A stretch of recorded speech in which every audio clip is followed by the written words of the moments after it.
Hey guys, tonight we begin a journey into one of history's greatest mysteries. Picture this, an empire so vast that a Roman citizen could walk from the foggy highlands of Scotland to the burning sands of the Sahara Desert and never once leave Roman territory. For over 1,000 years, Rome didn't just rule the world, it was the world. Yet somehow, this seemingly invincible giant crumbled into dust. How does the greatest superpower in human history simply disappear? Now, before we dive into this incredible story together, I'd love it if you could hit that subscribe button, not because I'm asking you to, but because what we're about to explore over the next 3 hours will change how you see power, civilization, and maybe even America today.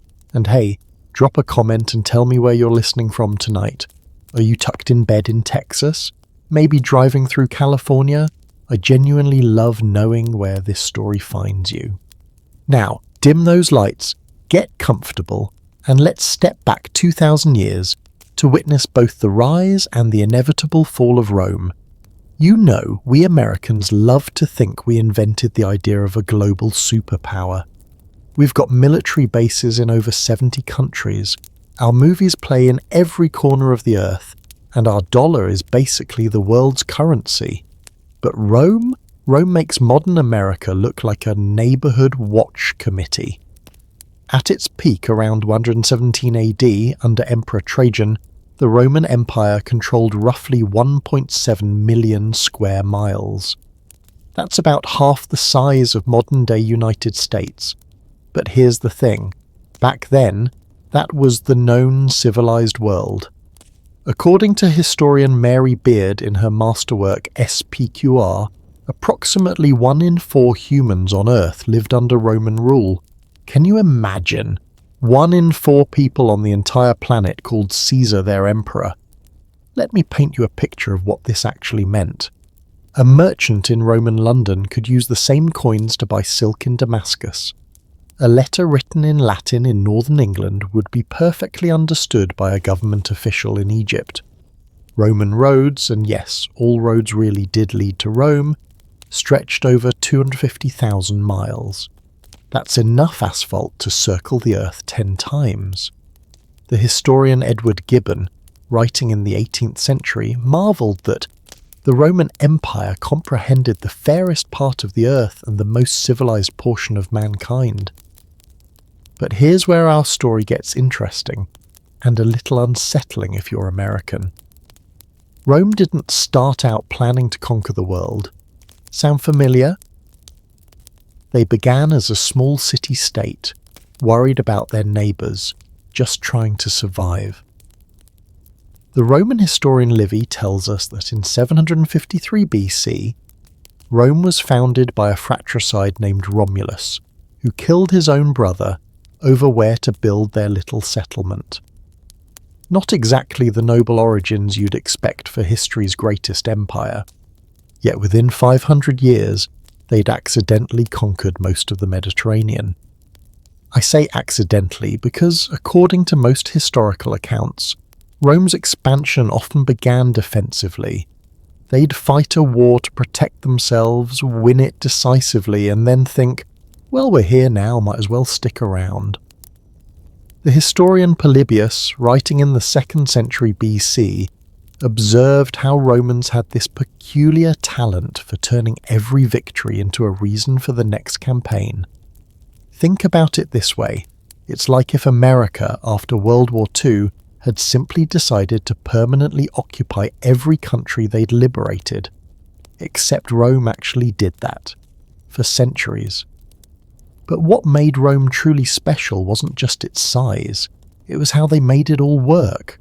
They created something that had never existed before, a genuinely multicultural superpower. Unlike previous empires that simply extracted tribute from conquered peoples, Rome offered something revolutionary: citizenship. The historian Tacitus, writing in the 1st century AD, recorded how the Emperor Claudius scandalized the Roman Senate by allowing Gauls, basically the French, to become senators. His argument: my own ancestors, the most ancient of whom was made at once a citizen and a noble of Rome, encourage me to govern by the same policy of extending to others the advantages which I have myself inherited. This wasn't just politics, this was genius. By the 3rd century AD, under the Edict of Caracalla in 212 AD, every free person in the empire became a Roman citizen. Imagine if today, everyone living in a NATO country automatically became an American citizen. That's the scale of what Rome pulled off, and the results were staggering. Roman architecture still defines how we build government buildings. Just look at the Capitol in Washington, D.C. It's basically a Roman temple with air conditioning. Roman law forms the foundation of legal systems in most Western countries.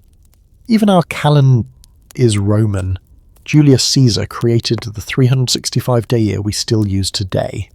The Roman poet Virgil captured this confidence perfectly in the Aeneid when he had Jupiter promise that Romans would have imperium sine fine, empire without end. And why wouldn't they believe it? For generations, Rome had seemed unstoppable. But here's the thing about empires, and this is something we Americans might want to pay attention to: they follow a pattern. The great historian Arnold Toynbee identified it in his massive study, A Study of History. Civilizations rise through challenge and response, they flourish through creative adaptation, and then they stop adapting. Rome's problem wasn't that they suddenly became weak or stupid. Their problem was success itself. Victory became a curse. Every triumph created new challenges they weren't prepared for. Every expansion brought new enemies to their borders. Every generation of wealth made the next generation softer, more dependent on others to do their fighting. The historian Michael Rostovtsev, in his groundbreaking work, The Social and Economic History of the Roman Empire, put it perfectly. The Roman Empire died from an overdose of success. That's a line that should make every modern superpower nervous. Think about this. In 264 BC, Rome was still just another Italian city-state. By 24 AD, exactly 500 years later, they controlled everything from Britain to Iraq. But by 46 AD, just 212 years after that, the Western Roman Empire was gone, finished. The last emperor, a teenager with the sadly ironic name Romulus Augustulus, Little Augustus, was pensioned off by a Germanic chieftain named Odoacer. How does a 1,000-year empire collapse in just 2 centuries? How does the most successful civilization in human history simply cease to exist? And perhaps most importantly, are we watching it happen again? You see, Rome's fall wasn't like a building collapsing all at once. According to historian Chris Wickham in The Framing of the Early Middle Ages, it was more like a slow-motion avalanche where each small slide made the next one inevitable. The signs were there for anyone willing to see them. Economic crisis, political dysfunction, military overextension, loss of civic virtue, and a growing gap between the rulers and the ruled. Sound familiar? But tonight, we're not just going to catalogue Rome's problems, we're going to understand how an empire that seemed invincible carried within itself the very seeds of its own destruction. Because the truth is, Rome didn't fall because of barbarians or Christianity or lead pipes or any single cause you might have learned in school. Rome fell because success made Romans forget what had made them successful in the first place. And in forgetting, they lost not just their empire, but their identity, their purpose, and ultimately their futures. As we'll see in just a moment, the very qualities that made Rome great, their ambition, their adaptability, their willingness to absorb other cultures, eventually became the mechanisms of their downfall. It's a story of how victory can become defeat, how strength can become weakness, and how the mightiest empire in history discovered that nothing, absolutely nothing, lasts forever. So get comfortable, because what we're about to explore isn't just ancient history. It's a roadmap, a warning, and maybe, just maybe, a guide to understanding our own moment in time. The Roman story is our story too, and the lessons they learned the hard way are lessons we ignore at our own peril. There's an old saying that you should be careful what you wish for, because you just might get it. Rome wished to be the greatest power on earth. They got that wish, and it nearly destroyed them from the very beginning. Picture this scenario, and tell me if it sounds familiar. A powerful nation wins a decisive victory against a major rival. The victory is so complete, so overwhelming, that suddenly they control vast new territories filled with people who don't speak their language, don't share their culture, and definitely don't want to be ruled by foreigners. Now what? This is exactly what happened to Rome in 146 BC. In a single year, 1 year, they completely destroyed both Carthage in North Africa and Corinth in Greece. The historian Polybius, who actually witnessed the destruction of Carthage, wrote that Roman soldiers literally wept as they watched the great city burn. Not from sadness, but from the overwhelming realization of what they'd just accomplished. They'd eliminated their greatest rivals. They were now, without question, the masters of the Mediterranean world. But as the ancient Roman philosopher Seneca would later observe, every new beginning comes from some other beginning's end. And Rome was about to learn that winning everything meant inheriting everything, including problems they never saw coming. Here's where the curse of success really begins to bite. According to the economic historian Michael Foldvary in his analysis of Roman fiscal policy, by 100 BC, Rome was spending approximately 75% of its entire budget on just two things: the military and grain subsidies for the city of Rome itself. 3/4 of everything they collected in taxes was going to feed their own people and pay soldiers to guard territories they'd conquered. Think about that for a moment. Imagine if the United States spent 7% of its federal budget on just the military and food stamps. That's essentially what Rome was doing, and they had no choice. Every mile of new territory meant more soldiers needed to guard it. Every new population meant more mouths that might revolt if they got too hungry. The Roman historian Livy captured this dilemma perfectly when he wrote about the conquest of Spain. Roman armies had defeated Spanish tribes in battle, easy enough, but then they had to stay there, year after year, fighting an endless series of small wars against people who knew their own mountains better than the Romans ever could. As Livy put it, victory had brought them not peace, but the necessity of perpetual war. This is where Rome's story becomes a cautionary tale for any modern superpower. The historian Edward Luttwak, in his brilliant analysis The Grand Strategy of the Roman Empire, explains how success created what he calls the security paradox. The more secure Rome became, the more insecure they actually were. Here's how it worked. Rome would conquer a territory to secure their borders, but conquering that territory meant their borders were now further out next to new enemies. So they'd have to conquer the next territory to secure those borders, and so on and so on and so on, until they controlled most of the known world and had more enemies than ever before. By the time of Emperor Marcus Aurelius in the 2nd century AD, Rome was simultaneously fighting wars on the Rhine frontier against Germanic tribes, on the Danube against Dacians and Sarmatians, in Britain against Pictish raiders, in North Africa against Berber nomads, and in the east against the Persian Sassanid Empire. That's 5 major theatres of war, running constantly for an empire that had originally just wanted to protect a single city in central Italy. The numbers are staggering.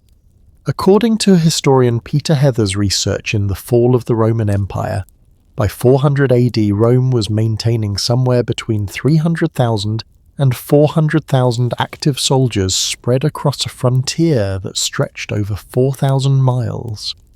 To put that in perspective, that's like the United States trying to guard a border that ran from New York to Los Angeles and back again twice. But here's the really insidious part of the curse.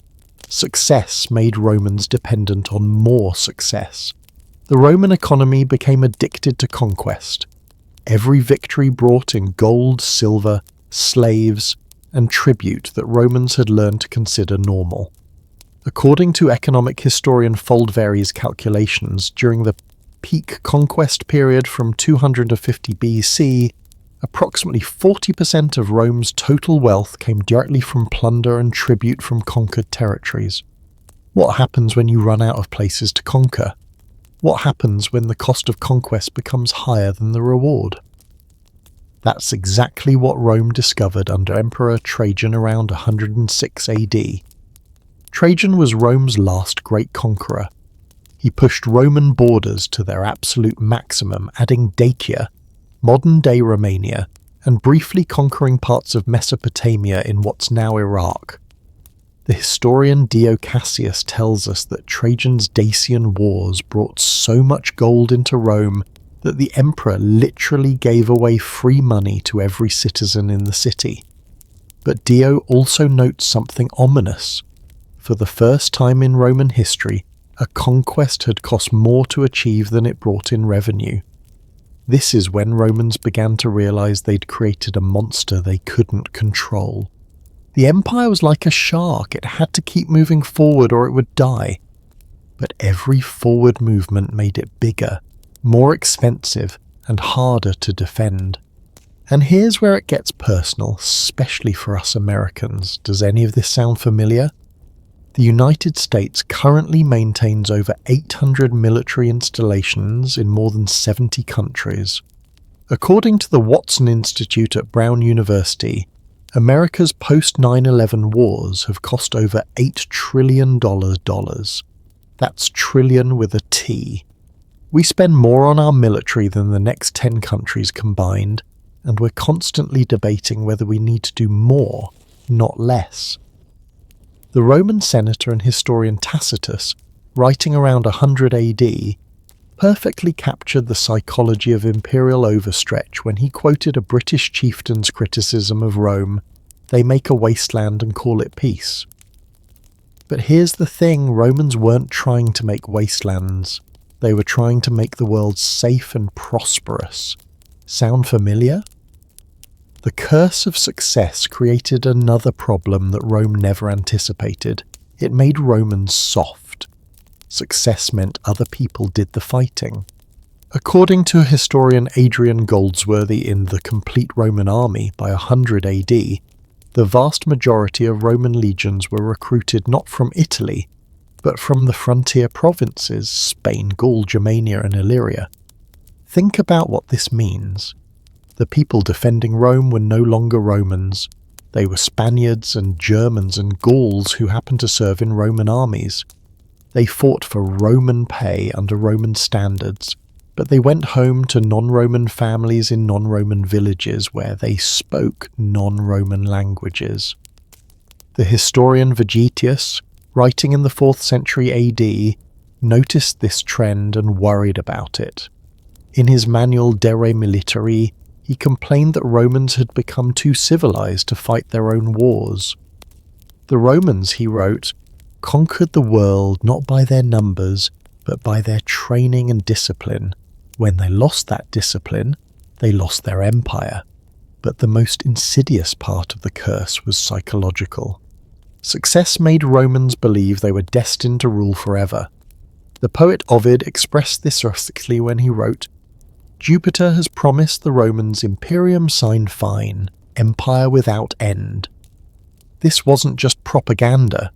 Romans genuinely believed they were different from every other civilization in history. This belief made them blind to warning signs that other people might have noticed.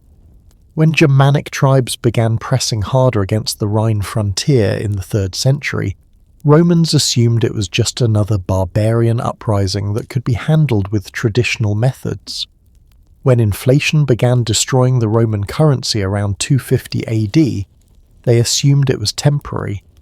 When Christianity began changing Roman values in the 4th century, they assumed Roman culture was strong enough to absorb it without fundamental change. The historian Arnold Toynbee identified this as the classic mistake of successful civilizations. They mistake their current dominance for permanent dominance. They assume that what worked in the past will automatically work in the future. They become, in Toynbee's words, the prisoners of their own success. Here's a question for you. Have you ever achieved something great, only to discover that achieving it created more problems than you started with? Maybe you got that dream job, only to realize the stress was overwhelming, or bought that dream house, only to discover the mortgage payments were crushing you.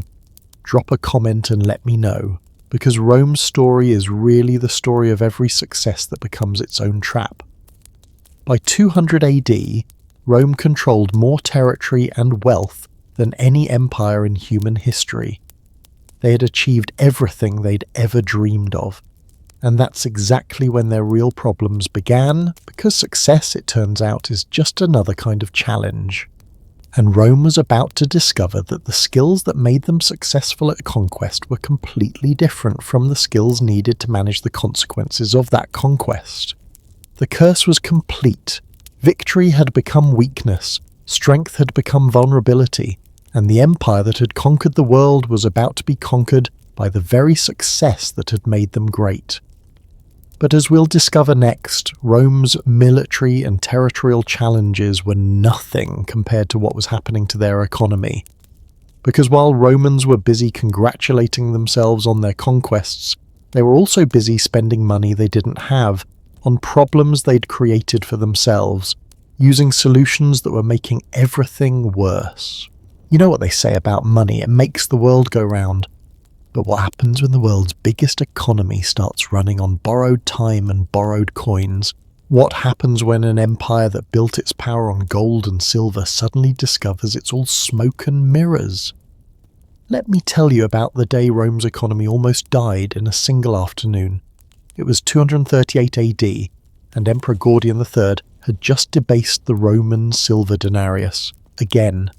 The historian Herodian, who lived through this crisis, recorded something remarkable.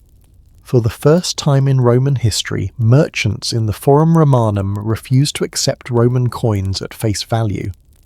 They wanted to weigh them first. Think about that for a moment.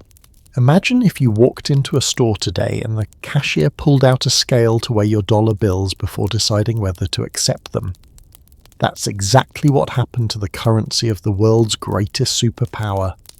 And it was just the beginning of an economic collapse that would make 2008 look like a minor hiccup. Here's the thing about empires, they're expensive, ridiculously expensive, and Rome had created the most expensive government operation in human history without really thinking through how they were going to pay for it. Let's start with some numbers that'll make your head spin. According to economic historian Michael Foldery's analysis of Roman fiscal records, by 200 AD, Rome was spending approximately 1.2 billion denarii per year just on military salaries. To put that in perspective, that was roughly equivalent to 400 tons of silver annually, just for soldier wages. Not equipment, not fortifications, not food, just paychecks. But here's where it gets really crazy. The historian Ramsay MacMullen, in his groundbreaking work Corruption and the Decline of Rome, calculated that for every soldier receiving that salary, the Roman government employed approximately 2.3 additional people in various administrative roles. So for every legionnaire standing guard on the Rhine frontier, there were more than 2 bureaucrats back in Rome processing his paperwork. Does this sound familiar to anyone? According to the Congressional Budget Office, the United States currently employs about 2.1 million federal civilian workers to support 1.4 million active military personnel. That's about 1.5 administrators per soldier. Rome had 2.3. We're actually doing better than Rome on this metric, which is either encouraging or terrifying, depending on how you look at it. The Roman historian Cassius Dio, writing in the early 3rd century, perfectly captured the absurdity of the situation. The empire had become like a household where the servants outnumber the family and cost more to maintain than the family's entire income. But unlike a household, empires can't just downsize and move to a smaller apartment. Now you might wonder how Rome funded this massive operation. The answer is both ingenious and ultimately catastrophic. They created the world's first truly global tax system. According to historian Chris Wickham in The Framing of the Early Middle Ages, by 250 AD, Roman tax collectors were operating in territories spanning 3 continents, collecting revenue in dozens of different currencies, and somehow managing to funnel it all back to Rome.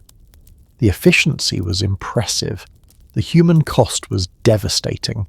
The Roman lawyer and writer Lactantius, writing around 300 AD, described what tax collection looked like in practice. The number of those who received benefits was much smaller than those who paid taxes, so that the resources of the husbandman being exhausted by the enormous size of the contributions, the farms were abandoned, and cultivated ground became forest. Translation: they were taxing farmers so heavily that people literally abandoned their land and ran away to live in the woods. Entire agricultural regions simply emptied out because it was better to be a homeless bandit than a Roman taxpayer. But wait, there's more. Because when normal taxes weren't enough, and they were never enough, Rome invented extraordinary taxes. The historian A.H.M. Jones, in his comprehensive study The Later Roman Empire, documented over 200 different types of special assessments that Roman citizens could be subject to. There were taxes on windows, taxes on bachelors, taxes on having too many children, taxes on dying without children, and my personal favourite, a tax on the privilege of complaining about taxes. I'm not making that last one up. It was called the Querela tax, and according to Jones's research, it was designed to discourage people from appealing their tax assessments to higher authorities. Here's a question for you. Have you ever felt like you're being taxed to death? Have you ever looked at your paycheck and wondered where all the money goes? Leave a comment and tell me, because Romans in 250 AD were asking exactly the same questions, and the answers they got weren't pretty. The real economic catastrophe began with something that sounds almost boring: currency debasement. But boring or not, it nearly destroyed Western civilization. Here's how it worked. Roman coins were supposed to contain specific amounts of silver. A denarius, for example, was originally about 98% pure silver. But when the government needed more money and didn't want to raise taxes, sound familiar? They started making coins with less silver and more cheap metals like copper and lead. The historian Kevin Butcher, in his detailed analysis Coinage in Roman Syria, tracked this process decade by decade. Under Augustus around 1 AD, Roman silver coins were about 98% pure. By 100 AD, they were about 85% silver. By 200 AD, they were down to about 60%. And by 250 AD, brace yourself, Roman silver coins contained about 3% actual silver. Imagine if you discovered that dollar bills were slowly being replaced by monopoly money, and the government was pretending nothing had changed. That's essentially what Rome did to its entire economy. The results were predictable and catastrophic. Prices skyrocketed. According to economic data compiled by historian Michael McCormick in Origins of the European Economy, the price of wheat in Egypt, Rome's breadbasket, increased by roughly 5,000% between 200 AD and 300 AD. 5,000% in a single century. To put that in modern terms, imagine if a loaf of bread that cost $3 today suddenly cost $150. And that's just wheat. Luxury goods like silk and spices became completely unaffordable for anyone outside the imperial court. But here's where the story gets really human, really tragic. The Roman writer Cyprian, Bishop of Carthage, wrote in 250 AD about what this economic collapse looked like on the ground. The world has grown old and lost its former vigour. The farmer is failing in the fields, the sailor on the seas, the soldier in the camp. People stopped having children because they couldn't afford to feed them. According to demographic studies by historian Walter Scheidel, in the Cambridge Economic History of the Greco-Roman World, Roman birth rates plummeted by approximately 25% during the 3rd century crisis. When an empire stops reproducing itself, you know things are seriously wrong. The psychological impact was just as devastating as the economic one. Romans had grown up believing their empire was eternal. Their currency was the world's gold standard. Their economy was invincible. The historian Ammianus Marcellinus, writing in the 4th century, captured this perfectly. The Romans had become like children who discover that their parents are not, after all, superhuman. Now here's where this story becomes uncomfortably relevant to our modern situation. Rome's economic collapse didn't happen because they were invaded by barbarians or struck by natural disasters. It happened because they made a series of seemingly rational decisions that had catastrophic long-term consequences. They spent more money than they had because they believed their dominance would last forever. They debased their currency because they needed quick solutions to immediate problems. They raised taxes to unsustainable levels because they couldn't imagine cutting government spending. And they borrowed against future generations because they assumed the future would always be more prosperous than the present. According to the US Treasury Department, America's national debt currently stands at over $33 trillion. That's roughly $100,000 for every man, woman and child in the country. Roman debt, calculated by economic historian Foldvary, reached approximately the equivalent of 200 years of total imperial revenue at its peak around 300 AD. But here's the really scary parallel. Just like Rome, we've become dependent on our currency being accepted worldwide. The petrodollar system means that countries around the world hold US dollars in reserve and use them for international trade. If that system ever collapsed, if other countries stopped trusting American currency the way Roman merchants stopped trusting Roman coins, the economic consequences would be catastrophic. The Roman senator and historian Tacitus saw this coming centuries before it happened. Writing around 100 AD, he observed, "The lust for power first, then money grew upon them. These were the source of all evils." He understood that political power and economic power were connected, and that corruption in one inevitably led to corruption in the other. By 268 AD, Rome was essentially bankrupt. The empire that had once collected tribute from 3 continents was now borrowing money from individual wealthy families just to pay its soldiers. The historian Aurelius Victor recorded that Emperor Gallienus was reduced to melting down temple statues to mint new coins, and even those coins were mostly copper. The psychological toll was enormous. Romans went from seeing themselves as the inheritors of a divinely blessed empire to feeling like victims of forces beyond their control.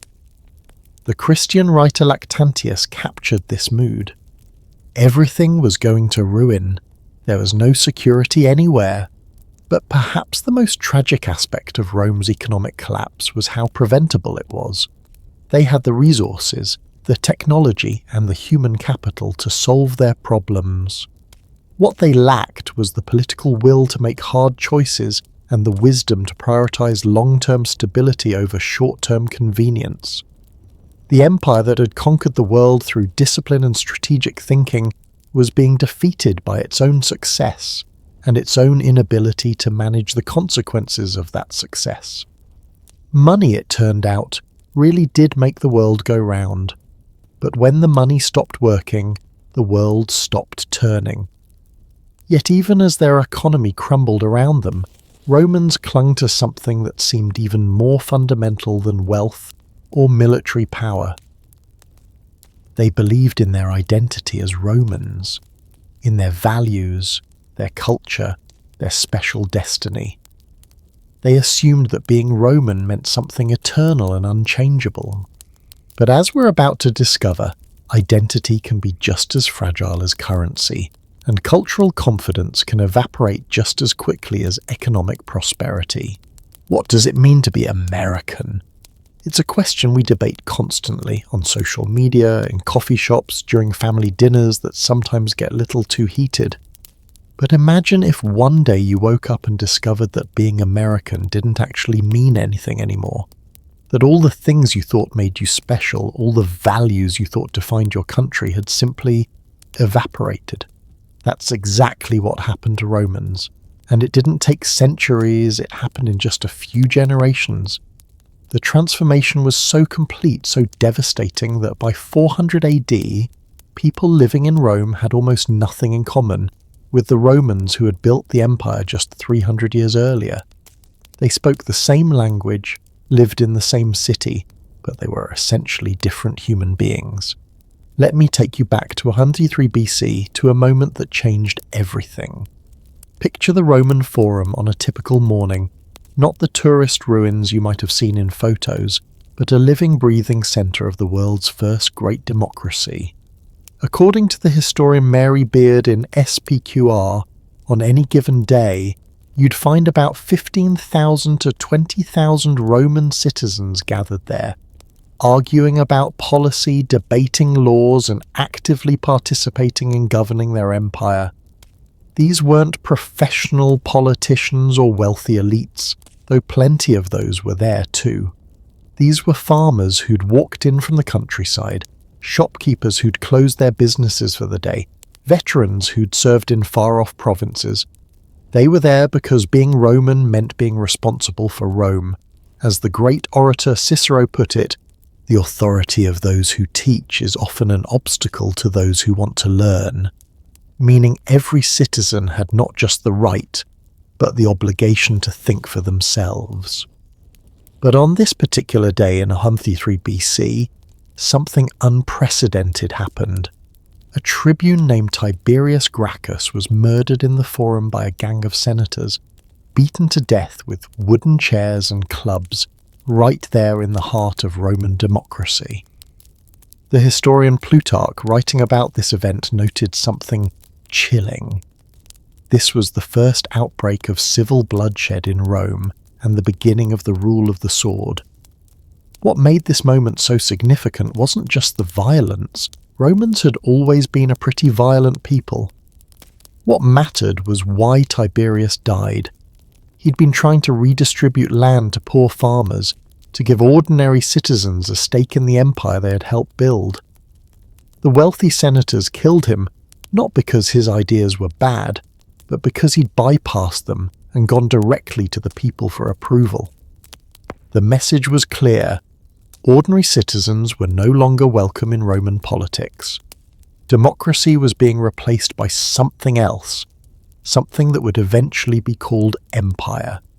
The transformation didn't happen overnight, but it was remarkably systematic. According to historian Ronald Syme in his masterwork The Roman Revolution, between 133 BC and 20 BC, exactly 100 years, the Roman Republic systematically dismantled every institution that gave ordinary people a voice in their government. First, they made voting practically impossible.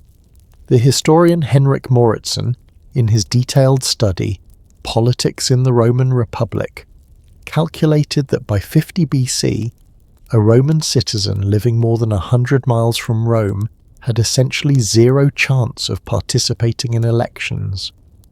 Not because they were legally prohibited, but because voting required physical presence in the city on specific days, with no advance notice and no absentee ballots. Imagine if American elections worked that way. If you had to physically travel to Washington, D.C. on a day announced just a week in advance, with no mail-in voting, no early voting, no accommodations for people who lived far away or worked inconvenient jobs. How many people do you think would actually vote? That's exactly what Rome did to its democracy. But the psychological transformation was even more devastating than the practical obstacles. Romans stopped thinking of themselves as citizens and started thinking of themselves as subjects. The historian Peter Garnsey, in Ideas of Slavery from Aristotle to Augustine, documented this shift through contemporary writings. In 100 BC, Romans regularly used the word civis, citizen, to describe themselves. By 100 AD, they were using subditus, subject. The change in language reflected a change in mindset.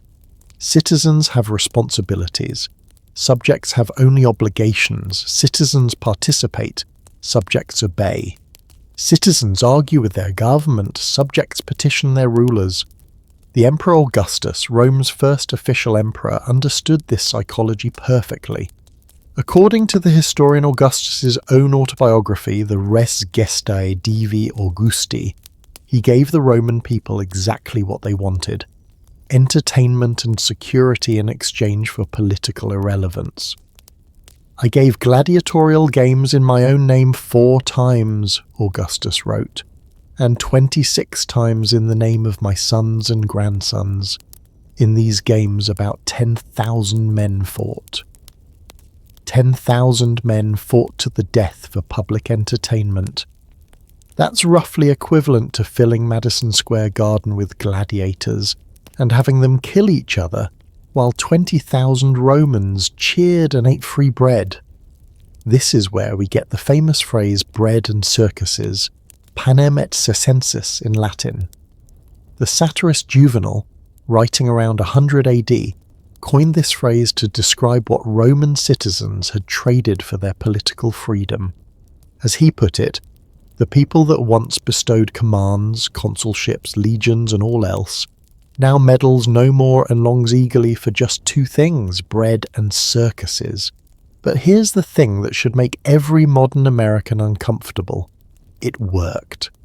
Romans were happier as subjects than they'd ever been as citizens.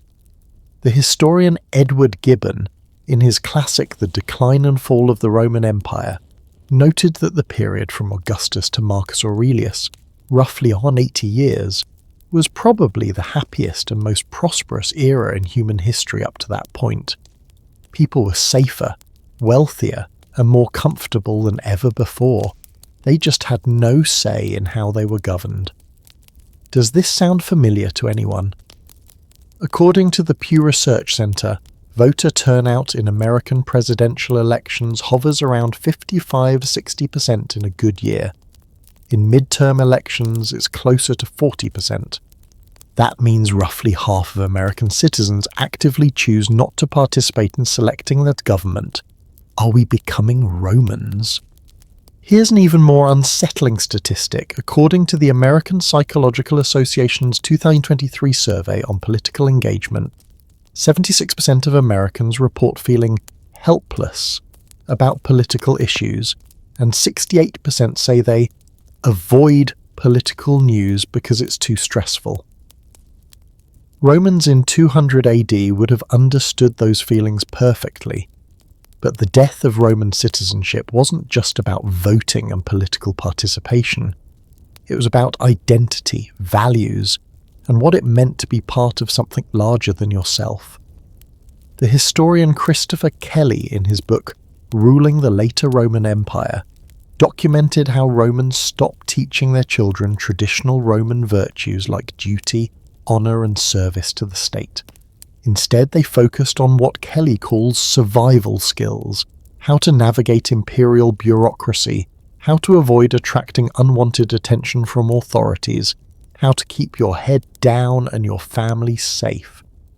The qualities that had made Romans great, courage, civic responsibility, willingness to sacrifice for the common good, were becoming not just irrelevant, but actively dangerous. The Christian writer Augustine, who lived through the final collapse of Roman authority in North Africa, captured this perfectly in his City of God. Romans had become strangers to themselves. They knew they were called Romans, but they no longer knew what being Roman meant. This identity crisis had practical consequences that went far beyond politics. According to archaeological evidence compiled by historian Chris Wickham by 300 AD, most people living in the Roman Empire couldn't tell you who the current emperor was, had never seen Roman coins, and conducted their daily business in local languages rather than Latin. Imagine if you discovered that most Americans couldn't name the current president, had never used US dollars, and spoke primarily in languages other than English. That's essentially what had happened to Roman identity by the 4th century. The military reflected this breakdown most clearly. The historian Peter Heather in Empires and Barbarians documented how Roman armies in 400 AD were composed almost entirely of non-Romans fighting under non-Roman commanders using non-Roman tactics. They carried Roman eagles and fought in the name of Roman emperors, but they weren't Roman in any meaningful sense. What's truly tragic is that this transformation was largely voluntary. Romans chose entertainment over engagement, security over responsibility, comfort over citizenship, as the historian Michael Rostov-Zeff observed in The Social and Economic History of the Roman Empire. Romans abdicated their role as citizens, not because they were forced to, but because being a citizen had become inconvenient. Here's a question that might hit close to home. When was the last time you attended a town hall meeting? When did you last contact your representatives about an issue you cared about? When did you last volunteer for a political campaign or cause? I'm not trying to make anyone feel guilty. I'm just wondering if we're following the same path Romans did 2,000 years ago. The saddest part of this story is that Romans didn't realize what they were giving up until it was too late. They thought they were making a practical trade, political involvement for personal security. They didn't understand that citizenship isn't just about rights. It's about identity, purpose, and connection to something larger than yourself. By the time they realized what they had lost, there was no one left who remembered how to get it back. The skills of citizenship, debate, compromise, civic engagement, shared responsibility had simply disappeared. Romans had become spectators in their own empire. The historian Ammianus Marcellinus, writing in the 4th century, perfectly captured the result. Romans had become like guests in their own house, welcomed when convenient, ignored when troublesome, but never again truly at home. But as devastating as this civic collapse was, it paled in comparison to what was happening along Rome's borders. Because while Romans were becoming passive spectators to their own empire, the people they called barbarians were becoming something far more dangerous than invaders. They were becoming Romans themselves, Romans who still remembered what Roman strength looked like. Forget everything you think you know about the fall of Rome. Forget the Hollywood images of savage hordes sweeping down from the forests of Germany, torching cities and slaughtering civilians. Forget the dramatic paintings of barbarians storming over Roman walls, because here's the truth that textbooks rarely tell you. The barbarians didn't invade Rome. They applied for jobs, and Rome hired them. I know, that doesn't sound nearly as exciting as Viking warriors or Germanic tribes pillaging their way across Europe. But the real story is actually more fascinating, more complex, and way more relevant to our modern world than any Hollywood epic. Let me paint you a picture of what the Roman frontier actually looked like around 200 AD. According to the historian Peter Heather in his comprehensive study Empires and Barbarians, the Rhine frontier wasn't a wall or a fortress line. It was essentially the world's busiest job fair, running 24/7 for over 3 centuries. On the Roman side of the river, you'd find recruiting stations, training camps, and what we'd basically recognize as immigration processing centers. On the Germanic side, you'd find entire villages where young men learned Latin, practiced Roman military drills, and competed for the chance to join Roman legions. It was less Braveheart and more like a really violent version of The Apprentice. The numbers are staggering. According to military historian Hugh Elton's research in Warfare in Roman Europe, by 250 AD, approximately 60% of all Roman soldiers were recruited from outside the traditional Roman territories. That's not 60% of new recruits, that's 60% of the entire Roman military. The empire that conquered the world was now being defended primarily by the descendants of people they'd once conquered. But here's where it gets really interesting. These weren't desperate refugees fleeing poverty or persecution. These were ambitious young men from Germanic tribes who saw Roman military service as the best career opportunity available. The historian Walter Goffart, in his groundbreaking work Barbarian Tides, documented that Germanic recruits actually had to pass more rigorous standards than Roman citizens to join the legions. Think about that for a moment. The barbarians had to be better soldiers than the Romans to qualify for Roman military service. It's like discovering that to join the US Army, foreign recruits have to score higher on entrance exams than American citizens, which incidentally is often exactly what happens with immigrant recruits today. The Roman writer Vegetius, in his military manual De Re Militari written around 390 AD, actually complained about this situation. Our armies are now filled with foreigners who show more dedication to Roman discipline than Romans themselves. He wasn't exaggerating. Archaeological evidence from frontier forts shows that Germanic soldiers often adopted Roman customs more enthusiastically than soldiers from Italy. Here's something that might blow your mind. By 300 AD, the Roman military had become so international that Latin wasn't even the primary language in most legions. According to linguistic evidence compiled by historian J.N. Adams in The Regional Diversification of Latin 200 BC, AD 600, Roman armies were operating in a mixture of Latin, Germanic dialects, Celtic languages, and local frontier pidgins. Imagine if the US military operated primarily in Spanish, Arabic, Tagalog, and English, with officers switching between languages depending on who they were talking to. That's essentially what Roman legions looked like by the 4th century. But the most remarkable thing about this process was how voluntary it was on both sides. Romans needed soldiers. Germanic tribes needed economic opportunities. It was a win-win situation that worked for centuries. The historian Michael Kulikowski in Imperial Triumph documented hundreds of examples of Germanic leaders who served Rome faithfully for decades, earned Roman citizenship, married into Roman families, and retired to Roman villas. These weren't conquered peoples resentfully serving their oppressors.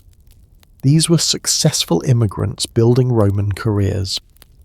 Take the case of Flavius Stilicho, who became the most powerful general in the Western Roman Empire around 395 AD. His father was a Vandal chief, his mother was Roman, and he spoke Gothic as his first language. Yet he spent 30 years defending Roman territories against other Germanic tribes, married into the imperial family, and was so thoroughly Roman in his identity that he named his son Eucharius, a Greek name that was fashionable among Roman elites. According to the historian John Matthews in Western Aristocracies and Imperial Court by 400 AD, approximately 40% of high-ranking Roman officials had at least one non-Roman parent. The empire wasn't being conquered by outsiders, it was being inherited by the children and grandchildren of immigrants who'd spent generations proving their loyalty to Rome. Now, here's where this story becomes uncomfortably relevant to modern America. According to the US Census Bureau, about 14% of current US military personnel are foreign-born, and another 18% are the children of immigrants. That means roughly 1 in 3 American soldiers comes from an immigrant family. not too different from Rome's situation around 300 AD, but the parallel goes deeper than just military service. Just like Rome, America has become dependent on immigrant labour not just for jobs Americans won't do, but for jobs that require skills many Americans don't have. According to the National Science Foundation, foreign-born workers make up about 25% of all US workers in STEM fields and 40% of all Nobel Prize winners living in America since 2000 have been immigrants. Have you ever noticed how many of your doctors, engineers or teachers have foreign accents? Have you ever worked alongside someone who came to America specifically because they believed in American values more passionately than people who were born here? Drop a comment and tell me about it, because you're witnessing the same process that sustained Rome for centuries. The Roman experience shows us something crucial. Immigration isn't weakness, it's strength. But it's also complicated, and it requires something that Rome eventually lost, a clear sense of what you're asking immigrants to join. Here's where Rome's story becomes a cautionary tale. According to historian Chris Wickham's analysis in The Framing of the Early Middle Ages, the system worked beautifully as long as Rome offered something worth joining. Germanic warriors wanted to become Roman soldiers because Roman soldiers were the best trained, best equipped, best paid military force in the world. Germanic families wanted Roman citizenship because Roman citizenship meant protection, opportunity, and respect. But what happened when being Roman stopped meaning anything special? What happened when Roman soldiers weren't better than everyone else? When Roman citizenship became just another bureaucratic label? When Roman culture lost its confidence and distinctiveness? That's when the system started breaking down. By 400 AD, according to archaeological evidence compiled by historian Guy Halsall in Barbarian Migrations in the Roman West, many Germanic groups were maintaining their own languages, customs, and legal systems, even while serving in Roman armies. They were Roman soldiers, but they weren't becoming Roman people. The historian Walter Pohl in Strategies of Distinction documented how Germanic groups began creating what he calls hybrid identities. They were simultaneously Roman and Germanic, taking the benefits of Roman service while maintaining their tribal loyalties. This wasn't necessarily bad, but it was definitely different from the earlier pattern of full assimilation. The turning point came during what historians call the Grecian period, roughly 375 to 568 AD. But here's the thing, it wasn't really a period of migration in the way we usually think about it. According to demographic analysis by historian Michael McCormick in Origins of the European Economy, the total number of barbarian settlers in Roman territories during this entire period was probably less than 5% of the total population. 5%. That's like saying modern America was being invaded by immigrants when immigrants only make up about 14% of our current population. The difference wasn't numbers, it was organisation and leadership. What changed was that Germanic groups stopped joining Rome and started replacing it. Instead of individual warriors seeking Roman military careers, entire peoples began negotiating directly with Roman authorities as equals. They weren't asking to join the Roman system, they were offering to take over parts of it. The historian Peter Heather describes this as the moment when Rome's solution became Rome's problem.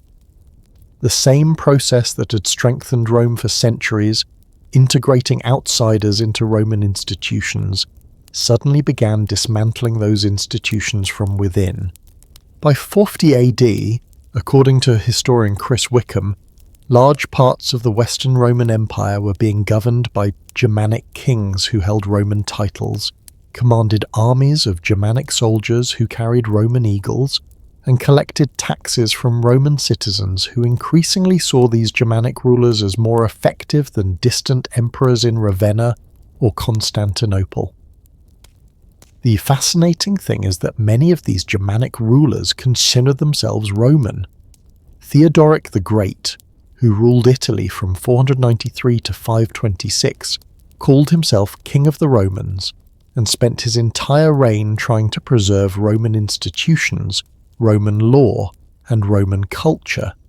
He just did it more effectively than actual Roman emperors had been doing. This is the real story of Rome's fall. It wasn't conquered by barbarians, it was gradually transformed by people who had learned to be more Roman than the Romans themselves. The empire didn't die from foreign invasion. It died from successful integration that eventually made the original culture obsolete, and that transformation was about to accelerate dramatically, because while Romans were debating whether Germanic warriors could truly become Roman citizens, a completely different revolution was quietly reshaping the spiritual and cultural foundation of their entire civilization. Sometimes the most revolutionary changes happen so quietly that nobody notices until it's too late. While Roman politicians were debating military budgets and Germanic integration, while economists were worried about currency debasement and tax collection, something far more fundamental was happening in the shadows of Roman society. A carpenter's son from a small town in Palestine was about to reshape human civilization in ways that no emperor, no general, and no philosopher had ever imagined. On October 28th, 312 AD, at a battle near Rome called the Milvian Bridge, Emperor Constantine saw something in the sky that changed everything. According to his biographer Eusebius in Life of Constantine, Constantine claimed he saw a cross of light above the sun with the words, "In this sign conquer," written beneath it. Whether you believe in divine visions or not, what happened next was definitely miraculous. Constantine won the battle, became sole emperor of Rome, and within a decade transformed the entire Roman world. But here's what makes this story so remarkable. Constantine wasn't even a Christian when he had this vision. He was a pragmatic Roman politician who worshipped the sun god Sol Invictus. Yet somehow this non-Christian emperor made a calculated decision that Christianity was the future of Roman power. And he was absolutely right, just not in ways he ever anticipated. Let me give you some numbers that'll make your head spin. According to historian Rodney Stark's demographic analysis in The Rise of Christianity, when Constantine legalized Christianity with the Edict of Milan in 313 AD, Christians made up roughly 10% of the Roman Empire's population, just 10%. Within 80 years, by the reign of Emperor Theodosius in 31 AD, Christianity had become the official religion, and traditional Roman religion was actually illegal. Think about that transformation. In less than a century, Rome went from persecuting Christians to persecuting non-Christians.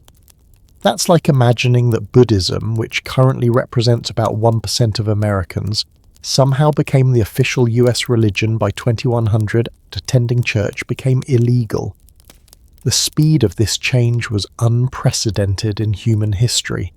But Constantine's conversion wasn't just a personal spiritual journey, it was the most expensive midlife crisis in world history.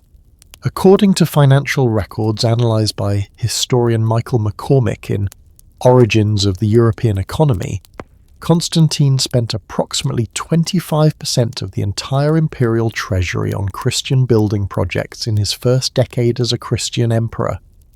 25% of Rome's total budget went to building churches. To put that in modern terms, that's like the US government spending about $1.2 trillion, the entire defense budget, on constructing religious buildings, all at once, while fighting multiple wars and dealing with economic crisis. The Basilica of St. Peter in Rome, Constantine's flagship project, required about 40,000 tons of marble, gold leaf, covering roughly 2,000 square meters of ceiling, and according to contemporary sources, cost more than the entire annual budget of 3 Roman provinces. The historian Richard Krautheimer in 3 Christian capitals calculated that St. Peter's alone consumed resources equivalent to maintaining 10 full Roman legions for 5 years. And that was just one church. Constantine built dozens of massive Christian basilicas across the empire, in Rome, Constantinople, Jerusalem, Bethlehem, and virtually every major city. The economic impact was staggering, but the cultural impact was even more profound. Here's where things get really interesting and a little bit weird. Constantine may have legalized Christianity, but he didn't actually understand it very well. According to the church historian Sozomen, writing in the 5th century, Constantine continued participating in pagan religious ceremonies for years after his supposed conversion. He kept the title Pontifex Maximus, chief priest of Roman paganism, and wasn't even baptized until he was literally on his deathbed in 337 AD. It's like discovering that the president who established Christmas as a national holiday had never actually read the Bible and still celebrated the winter solstice. Constantine created a Christian empire while remaining essentially pagan in his personal beliefs and practices. But the genius of Constantine's approach was that he didn't try to eliminate Roman culture. He tried to absorb Christianity into it. The result was something that would have horrified early Christian martyrs and confused traditional Romans equally. A hybrid religion that was simultaneously Christian and Roman, revolutionary and conservative, spiritual and political.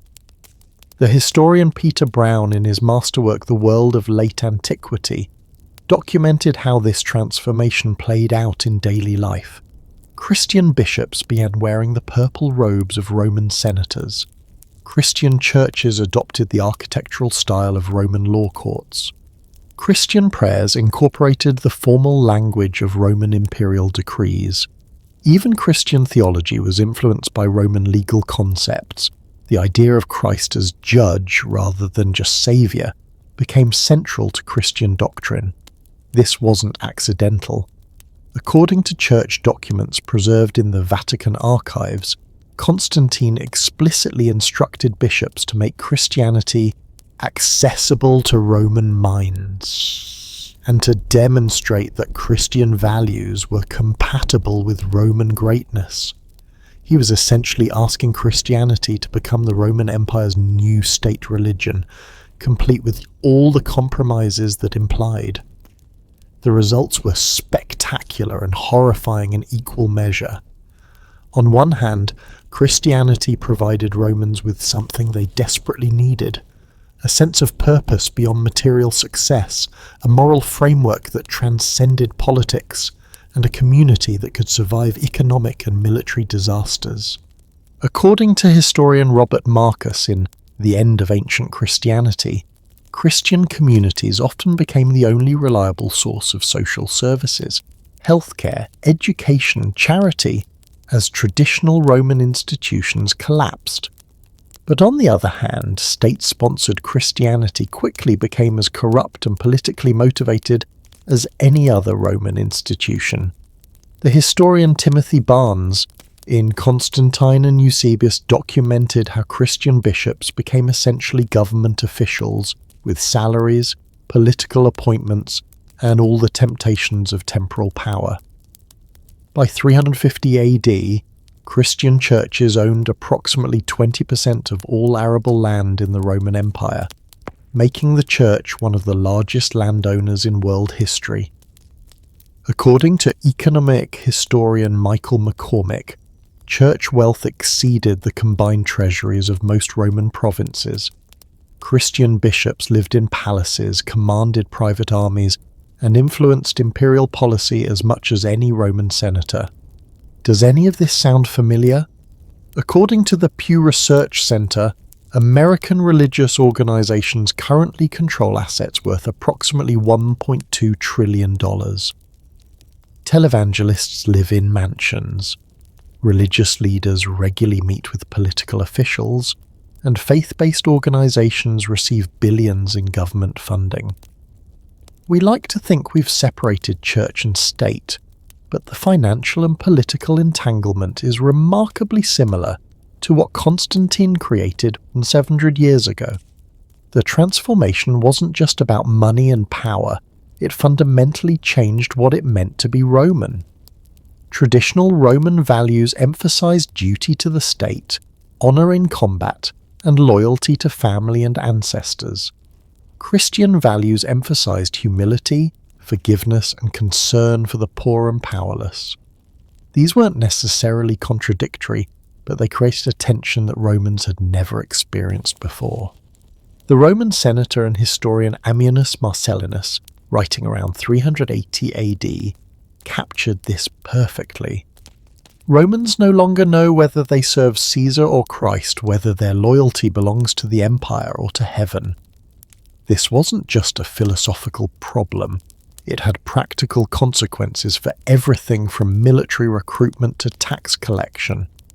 Christian soldiers began questioning whether they could kill in combat. Christian officials began questioning whether they could enforce harsh laws. Christian citizens began questioning whether earthly power mattered at all compared to eternal salvation. According to the historian Peter Heather's analysis in The Fall of the Roman Empire, military recruitment became significantly more difficult after Christianity became the official religion, partly because many young Christians chose monastic life over military service. But perhaps the most profound change was psychological.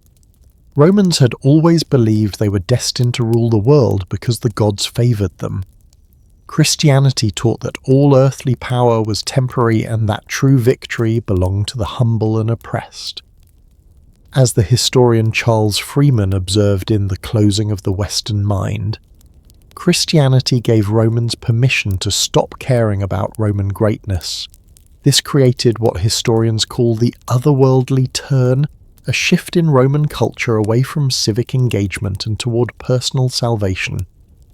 The great Christian theologian Augustine, writing in the early 5th century, explicitly argued that the city of God was more important than any earthly city, including Rome. According to Augustine's City of God, earthly empires were just temporary shadows of eternal divine kingdom. Now here's the question that should make every American think.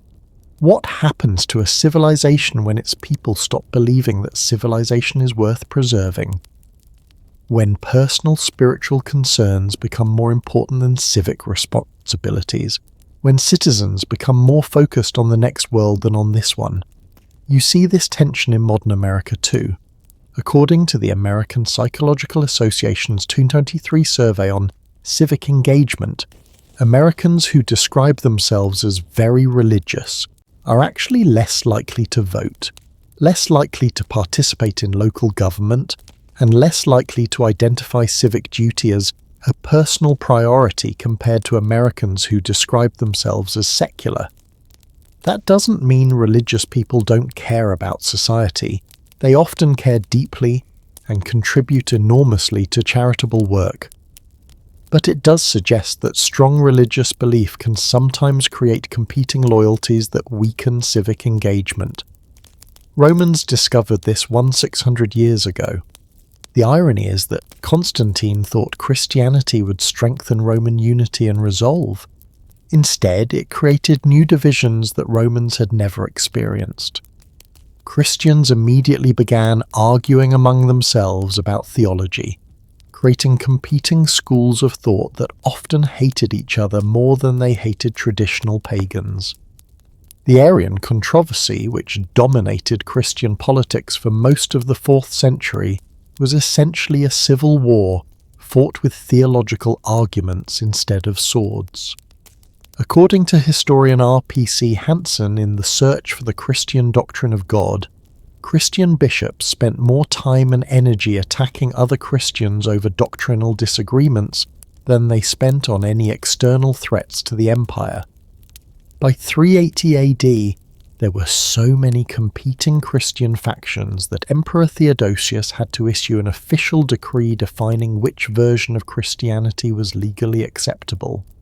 Imagine if the US government had to pass a law defining which denomination of Christianity qualified as real Christianity. That's essentially what Rome did. But the most unexpected consequence of Rome's Christian revolution was that it made the empire ungovernable as a single unit. Christian theology emphasized the universal brotherhood of all believers, but Christian politics created intense regional loyalties as different areas developed different theological traditions. The eastern parts of the empire, centered around Constantinople, developed a form of Christianity that emphasized mystical experience and theological sophistication. The western parts, centered around Rome, developed a more practical, law-focused Christianity. These weren't just different denominations, they became different civilizations with different languages, different customs, and different ideas about what Christian empire should look like.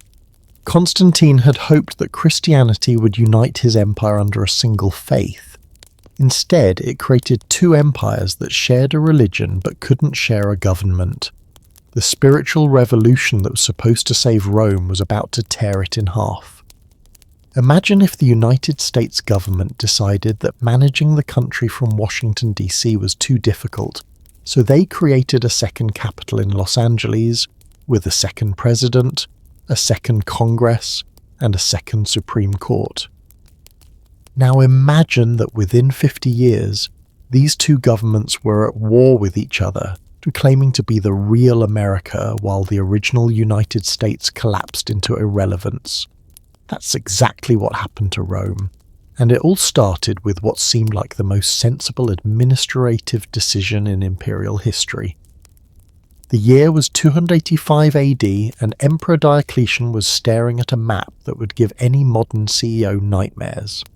According to the historian Stephen Williams in Diocletian and the Roman Recovery, the Roman Empire stretched across 3 continents, encompassed over 60 million people, and was simultaneously dealing with Persian invasions in the east, Germanic raids in the north, economic collapse in the centre, and religious upheaval everywhere.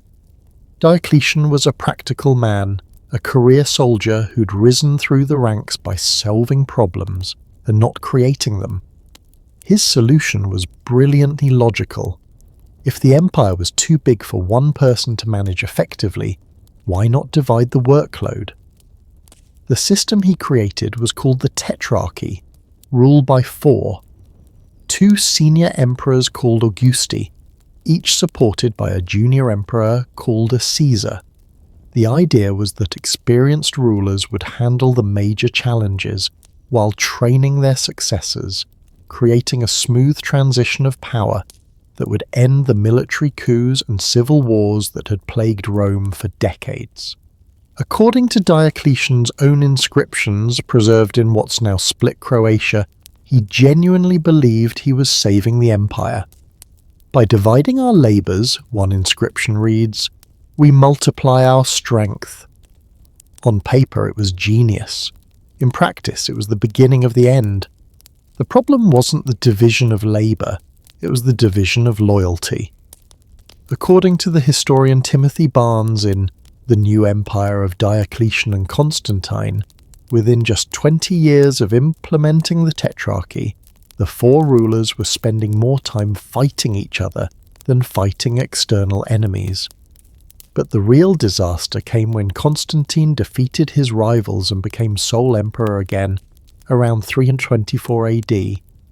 Instead of reunifying the empire's capital in Rome, he made a decision that would echo through history.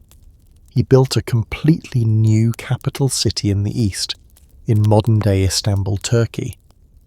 Constantinople, Constantine's city, wasn't just another Roman city. According to archaeological evidence compiled by historian Cyril Mango in Byzantine Constantinople, Constantine intended it to be a new Rome that would surpass the old Rome in every way, and he had the budget to make it happen. The numbers are staggering. Constantine relocated approximately 50,000 people from all over the empire to populate his new city. He stripped artwork, statues and architectural elements from dozens of other cities to decorate Constantinople. According to the contemporary historian Zosimus, Constantine spent more on building Constantinople than had been spent on public works in the entire previous century. But here's where Constantine's vision became a curse. He succeeded too well. Within 50 years, Constantinople was genuinely superior to Rome in almost every measurable way. It had better harbours, more defensible geography, closer access to the wealthy eastern provinces, and a more strategic location for trade with Asia. The historian Michael McCormick, in his comprehensive analysis Origins of the European Economy, calculated that by 400 AD, Constantinople controlled approximately 60% of all Mediterranean trade, while Rome's commercial importance had declined to roughly 15% of imperial totals. The new capital wasn't just competing with the old capital, it was replacing it. This created a problem that no one had anticipated. Which Rome was the real Rome? The historian Chris Wickham, in The Framing of the Early Middle Ages, documented how this question became central to imperial politics. Officials in Constantinople claimed they represented the legitimate continuation of Roman tradition, while officials in Rome claimed that the eternal city couldn't be replaced by an upstart eastern metropolis. Think about how absurd this situation was. Imagine if the US government built a new capital city in California, moved most federal agencies there, and then spent the next century arguing about whether real America was based in Washington, D.C. or Los Angeles, while Chinese and Russian armies invaded from the north and south. The split became official in 325 AD when Emperor Theodosius died and divided the empire between his two sons. Honorius got the west with Rome as his capital, and Arcadius got the east with Constantinople. According to the historian J.B. Berry in the later Roman Empire, this was intended as a temporary administrative arrangement. It ended up lasting over 1,000 years. But the real tragedy wasn't political, it was psychological. Romans had always believed that Rome was eternal, unified, and destined to rule the world forever. Suddenly, there were two Romes, each claiming to be more Roman than the other, and both obviously struggling to control their own territories.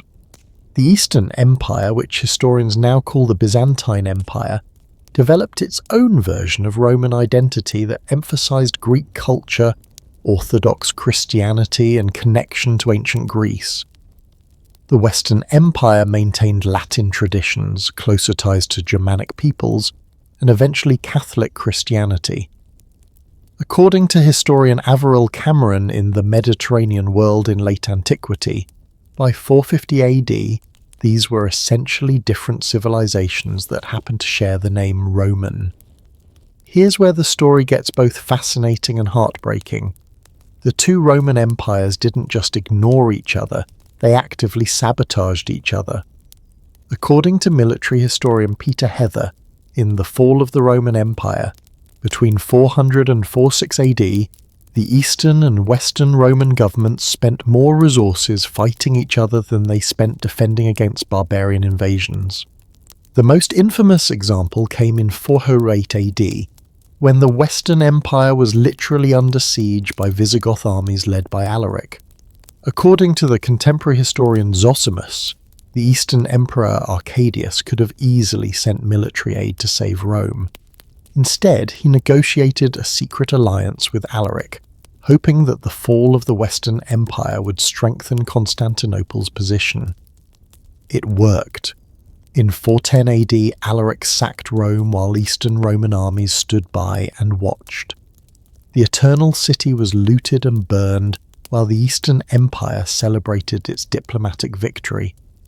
According to the Christian writer Jerome, who witnessed the aftermath, the city which had taken the whole world was itself taken. But here's the thing that should terrify anyone living in a modern superpower. The Eastern Romans thought they were being clever. They assumed that eliminating their Western rivals would make them stronger and more unified. Instead, it made them the next target. Once the Germanic kingdoms had finished carving up the Western Empire, they turned their attention to the richer, more defensible Eastern territories. According to historian Jonathan Shepherd in the Cambridge History of the Byzantine Empire, the Eastern Empire spent the next 200 years in a constant state of siege, fighting for its survival against the same forces it had helped unleash against the West. The economic consequences were just as devastating as the military ones. According to the trade records analysed by historian Michael McCormick, the division of the empire essentially broke the Mediterranean economy. Trade routes that had operated for centuries were suddenly crossing international borders, subject to different laws, different currencies, and different tax systems. Imagine if California and Texas suddenly became separate countries with different legal systems, different money, and hostile governments. The economic disruption to American commerce would be catastrophic. That's exactly what Rome did to itself in the 5th century. But perhaps the most tragic aspect of the East-West split was how preventable it was. According to the historian Guy Halsall in Barbarian Migrations in the Roman West, most of the problems that made the division seem necessary were actually created by the division itself. The empire wasn't too big to govern effectively, it was too divided to govern effectively. The administrative challenges that convinced Diocletian to split the empire were largely the result of previous splits that had weakened central authority and created competing power centres. Here's a question that might hit uncomfortably close to home. Have you ever noticed how political polarisation in America has reached the point where some people seem more angry at other Americans than at foreign enemies? Have you seen how red states and blue states sometimes seem to be actively sabotaging each other's policies? Drop a comment and let me know, because Rome's story shows us exactly where that path leads. The split created what historians call the zero-sum mindset, the belief that one part of Rome could only succeed if the other part failed. According to political records preserved in both Constantinople and Ravenna, where the western capital moved after Rome became too dangerous, by 450 AD, both Roman governments were spending more diplomatic energy undermining each other than cooperating against common threats. This mindset became self-fulfilling prophecy. The more each Roman government treated the other as a rival rather than an ally, the more they actually became rivals. According to the historian Walter Goffart in Barbarian Tides, by 460 AD, Eastern and Western Roman armies were using completely different tactics, different equipment and different strategies, making military cooperation impossible even when both sides wanted it. The final blow came when both Roman empires started competing for the same barbarian allies.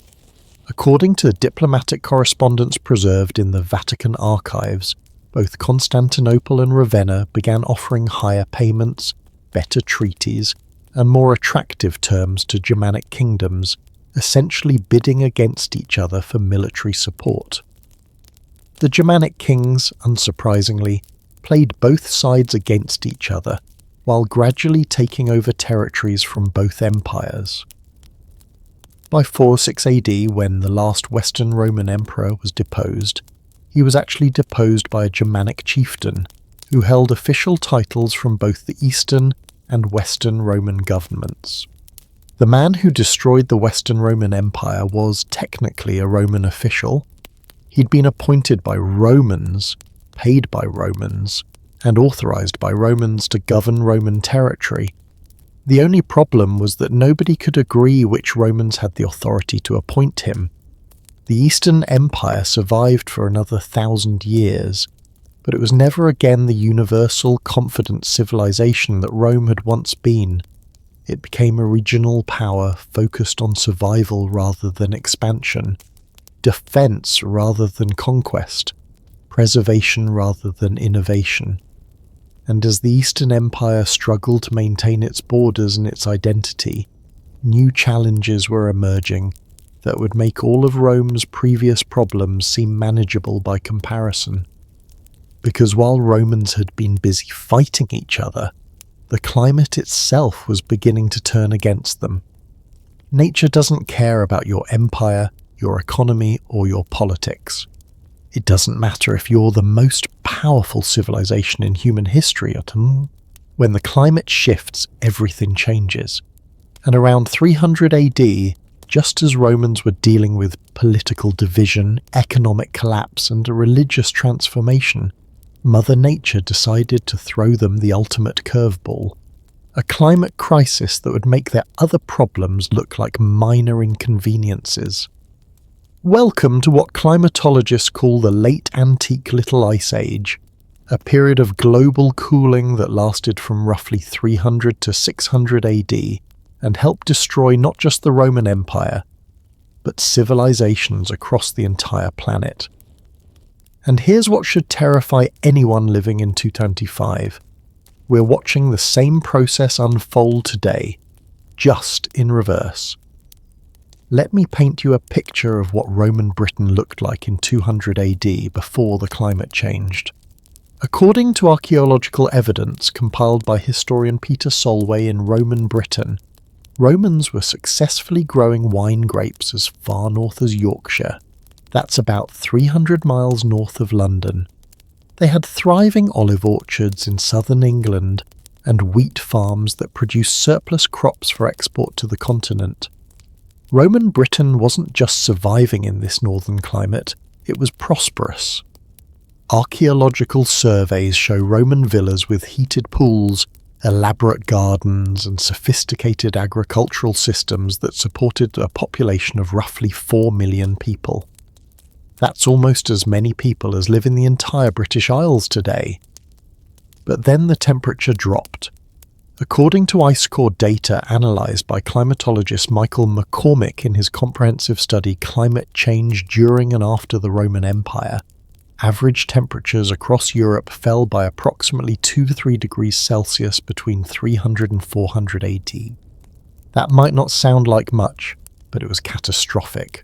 Let me put this in perspective with numbers that'll make your head spin. Climate scientist Ulf Buntgen, in his tree ring analysis published in Nature Geoscience, documented that the growing season in northern Europe shortened by an average of 4 to 6 weeks during the 4th century. The same areas that had produced surplus crops for centuries suddenly couldn't grow enough food to feed their local populations. In Roman Britain, wine production completely disappeared. Olive cultivation moved south by over 200 miles. Wheat yields dropped by an estimated 30 to 40% across the province. According to archaeological evidence from Roman settlements, by 312 AD, many formerly prosperous farms in northern Britain had been completely abandoned. But here's where the climate crisis became a human crisis. People don't just disappear when their farms fail. They move. And when millions of people start moving all at once looking for better land and better opportunities, entire civilizations can collapse under the pressure. The historian Michael McCormick, in Origins of the European Economy, calculated that climate-driven migration during the 4th and 5th centuries involved approximately 2-3 million people across Europe. To put that in modern terms, imagine if climate change forced the entire population of Chicago to abandon their homes and search for new places to live, all within a single generation. Now, here's where this story becomes uncomfortably relevant to our current situation. According to the UN High Commissioner for Refugees, climate change is already displacing about 20 million people per year worldwide. That's roughly the equivalent of the entire population of New York State becoming refugees annually. We're not just studying ancient climate migration, we're living through the early stages of it. But let's get back to Rome. The climate crisis didn't just affect agriculture. It disrupted the entire economic system that kept the empire functioning.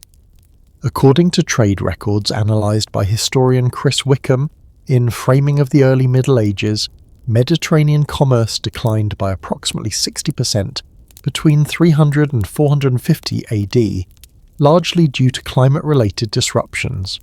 Here's how it worked. Colder temperatures meant shorter growing seasons, which meant smaller harvests, which meant higher food prices, which meant less money available for other goods, which meant reduced trade, which meant fewer jobs, which meant more people leaving their homes to search for opportunities elsewhere. It was a cascade of economic collapse that started with temperature changes and ended with civilizational breakdown. The Roman writer Salvian, in his work On the Government of God, written around 440 AD, captured the human impact perfectly. Whole districts have been depopulated, whole cities destroyed. The few survivors beg to be taken in by those who have dispossessed them, and we are thankful to become slaves in order that we may live. Think about that for a moment. Climate change had made life so difficult that Romans were voluntarily becoming slaves just to survive. That's not political oppression or military conquest. That's environmental catastrophe, forcing people to give up their freedom in exchange for basic security. Have you ever experienced extreme weather that completely disrupted your daily life? Maybe a hurricane, a wildfire, or a severe winter storm that knocked out power for days? Drop a comment and tell me about it. Because what you experienced temporarily, Romans experienced permanently for over 200 years. But the climate crisis didn't affect everyone equally, it never does. According to archaeological evidence compiled by historian Peter Heather in Empires and Barbarians, the Germanic peoples living north of the Roman frontier were hit even harder than Romans were. Their traditional agricultural areas became virtually uninhabitable, forcing entire tribes to migrate south in search of arable land. This is where climate change became a military threat. The historian Walter Goffert, in Barbarian Tides, documented how climate-driven migration created a domino effect of population displacement that eventually reached Roman borders. Germanic tribes weren't invading Rome because they wanted to conquer it. They were fleeing environmental disaster, and Rome happened to be in the way. The most dramatic example was the Hunnic migration of the Thracians. According to the contemporary historian Ammianus Marcellinus, a confederation of Hunnic peoples suddenly appeared on the Eastern European steppes, driving Gothic tribes westward into Roman territory.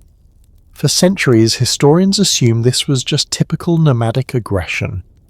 Recent climate data suggests it was actually a climate refugee crisis.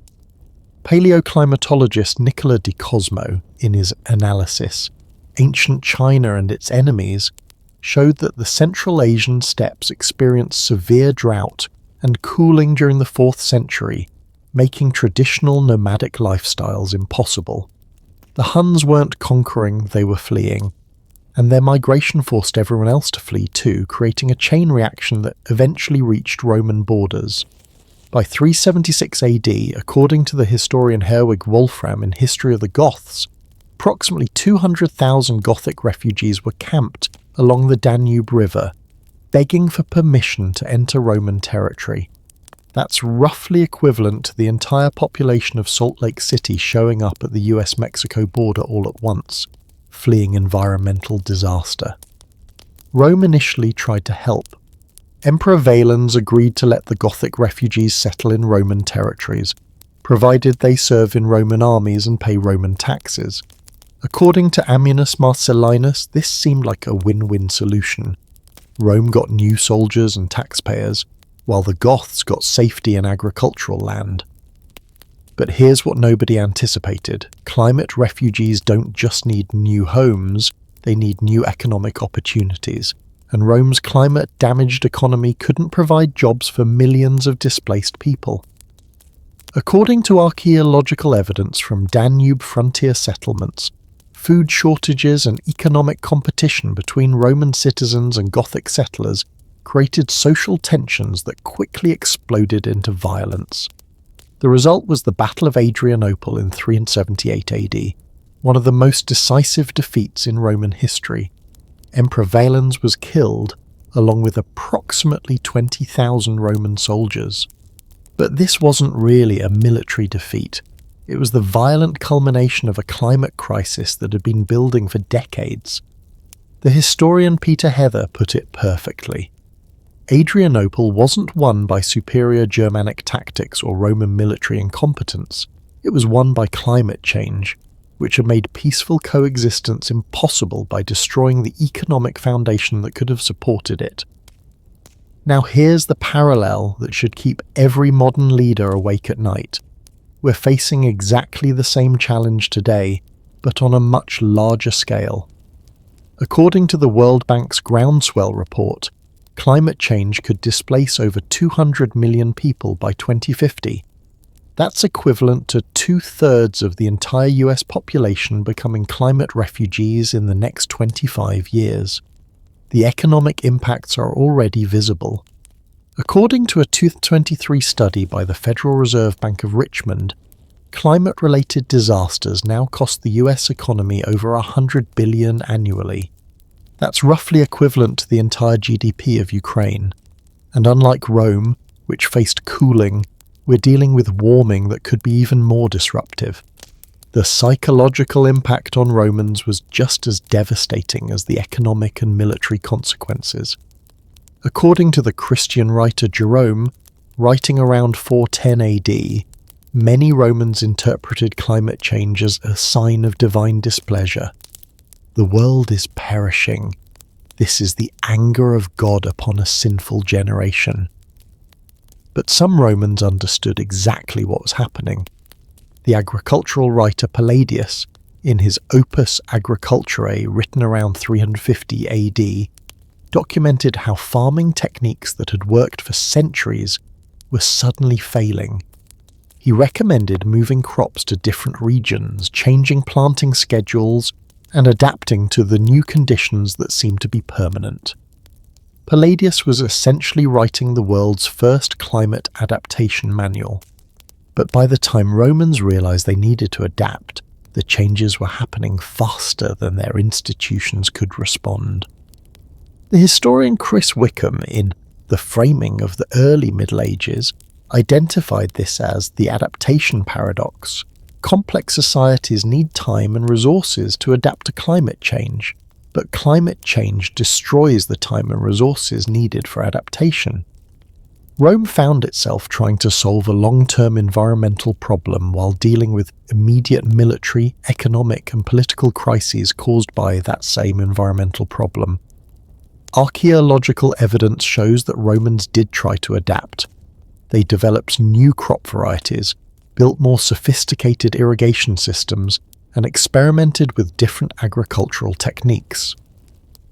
According to botanical evidence compiled by historian Michael McCormick, Roman farmers successfully adapted to climate change in some regions, particularly in the warmer, more stable climate zones around the Mediterranean. But adaptation worked only in areas where the climate change was gradual and manageable. In regions where the change was rapid or severe, like northern Britain, the Rhine frontier, or the Danube province, adaptation was impossible. Those areas were simply abandoned. By 400 AD, according to archaeological surveys, approximately 30% of Roman agricultural land in northern provinces had been abandoned due to climate-related challenges. That's equivalent to the entire state of Texas going out of agricultural production in a single century. The human cost was enormous. The historian Peter Ward Perkins, in The Fall of Rome and the End of Civilization, estimated that the population of the Western Roman Empire declined by approximately 25% between 300 and 400 AD. That's roughly 15 million people, more than the entire population of Pennsylvania, who simply disappeared from the historical record. Some died from hunger and disease, some became refugees and migrated elsewhere. Some were killed in the violence that accompanied social breakdown, but the majority probably just lived shorter, harder lives in a world that had become fundamentally more difficult and dangerous than the one their grandparents had known. The climate crisis destroyed more than farms and cities. It destroyed Roman confidence in the future. According to literary evidence compiled by historian Averil Cameron in The Mediterranean World in Late Antiquity, Roman writers of the 5th century stopped talking about progress, improvement, and expansion. Instead, They wrote about survival, endurance, and hoping that things wouldn't get worse. The empire that had once believed it would last forever was now focused entirely on making it through the next winter. And while Romans struggled with unprecedented environmental challenges, they were about to face biological catastrophes that would make climate change seem manageable by comparison. Death came to Rome on a trade ship from Asia carried by soldiers returning from a victorious war against the Parthian Empire. Nobody saw it coming, nobody understood what it was, and by the time Romans realized they were facing something far deadlier than any barbarian army, it was already too late. The year was 165 AD, and Rome was about to learn that microscopic enemies could destroy empires faster than any human force in history. What happened next would make COVID-19 look like a minor inconvenience. Over the course of 300 years, 3 successive pandemics would kill somewhere between 25 and 50 million people across the Roman world, roughly equivalent to the entire population of modern-day South Korea, simply vanishing from existence. These weren't just numbers in a historical ledger. These were farmers who never harvested their crops, soldiers who never returned from war, children who never grew up, and parents who watched their entire families disappear in a matter of weeks. The first plague, what historians call the Antonine Plague, arrived during what should have been Rome's golden age. Emperor Marcus Aurelius was on the throne, the economy was thriving, and Roman armies had just won a decisive victory against their greatest eastern rival. According to the contemporary historian Cassius Dio, the returning legions brought back a disease unknown to previous generations that would spread like wildfire through every corner of the empire. Modern epidemiologists analysing the symptoms described by ancient sources believe this was likely smallpox, a disease that had never before reached the Mediterranean world. According to medical historian William McNeill in his groundbreaking work Plagues and Peoples, when a completely new pathogen encounters a population with zero immunity, the mortality rate can reach 30% or higher. Let me put those numbers in perspective. According to demographic analysis by historian Russell Meigs in Roman Ostia, the city of Rome itself lost approximately 2,000 people per day during the peak of the Antonine Plague. That's roughly equivalent to a fully loaded Boeing 777 crashing every single day for over a year. The Roman physician Galen, who lived through the outbreak, wrote that the bodies piled up faster than they could be buried, and the living barely outnumbered the dead. But here's what made this plague so devastating for Rome specifically. It didn't just kill people randomly. According to mortality data compiled by historian Kyle Harper in The Fate of Rome, the Antonine Plague disproportionately killed adults in their prime working years. Exactly the people Rome needed to maintain its economy, its military, and its government.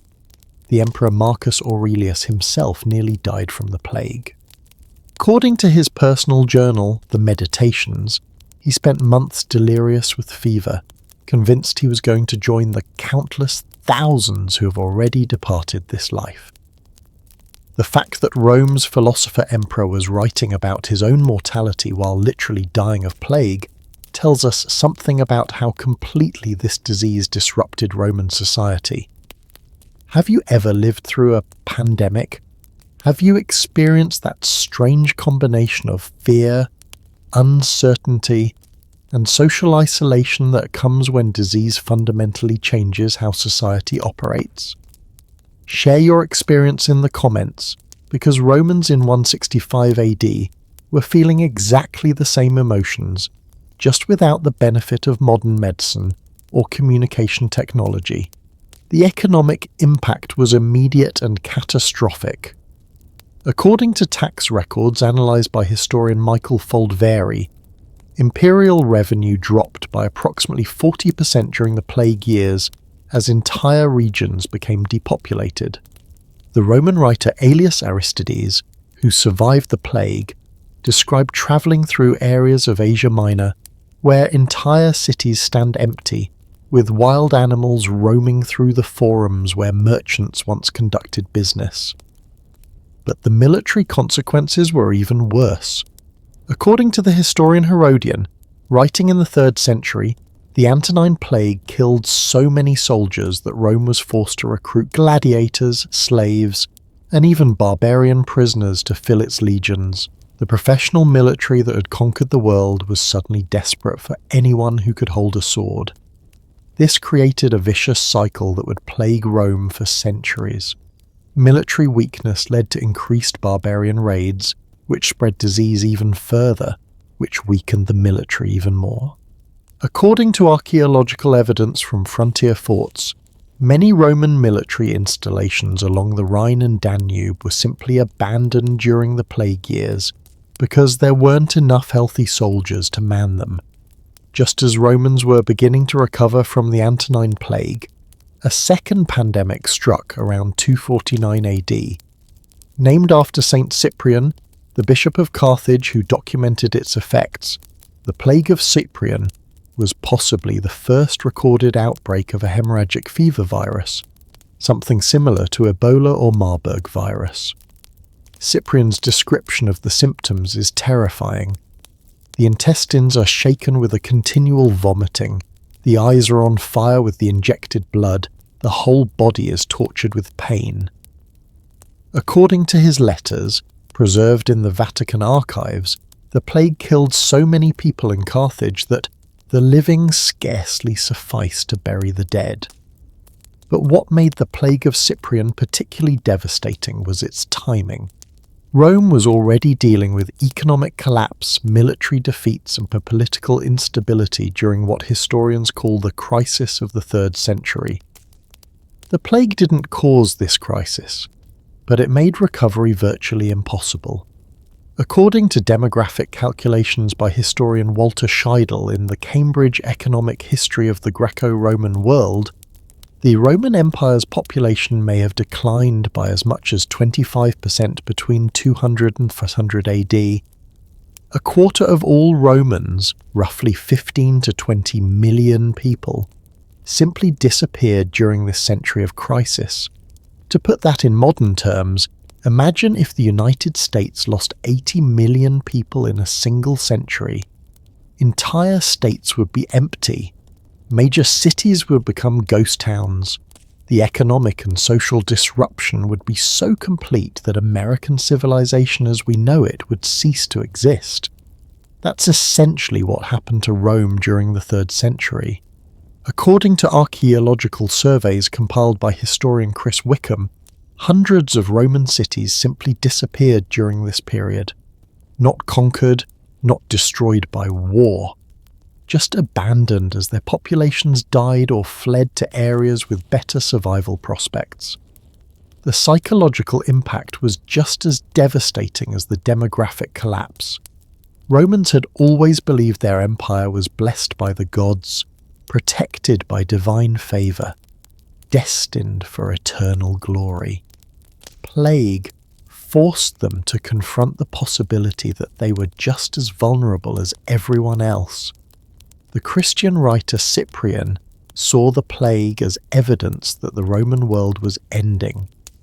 The world has grown old and does not remain in its former vigour. This is the sentence passed upon the world. This is God's law, that what has risen should fall. Whether you believe in divine judgment or not, Cyprian was essentially correct. The plague was killing Roman civilization from the inside, but the worst was yet to come. In 51 AD, just as the Eastern Roman Empire was beginning to recover under Emperor Justinian, a third plague struck that would make the previous outbreak seem manageable by comparison. The Justinian plague, as historians call it, was likely bubonic plague, the same disease that would later cause the Black Death in medieval Europe. According to the contemporary historian Procopius, who lived through the outbreak in Constantinople, the plague killed approximately 10,000 people per day in the capital alone during its peak. Procopius's description of Constantinople during the plague reads like something from a zombie apocalypse movie. Death reigned everywhere. There was a constant shortage of food. No one could be found to bury the dead. Buildings stood empty, and those still alive wandered the streets like ghosts. The numbers are almost incomprehensible. According to recent genetic analysis of plague bacteria by researchers David Wagner and Jennifer Klunk, published in Molecular Biology and Evolution, the Justinian plague killed between 25 and 50 million people across Europe, Asia, and Africa between 541 and 549 AD. That's equivalent to the entire population of South Korea dying in 8 years. Or imagine if every single person in California and Texas simply disappeared. That's the scale of demographic catastrophe Rome faced during the Justinian plague. But here's what made this plague particularly devastating for the Eastern Roman Empire.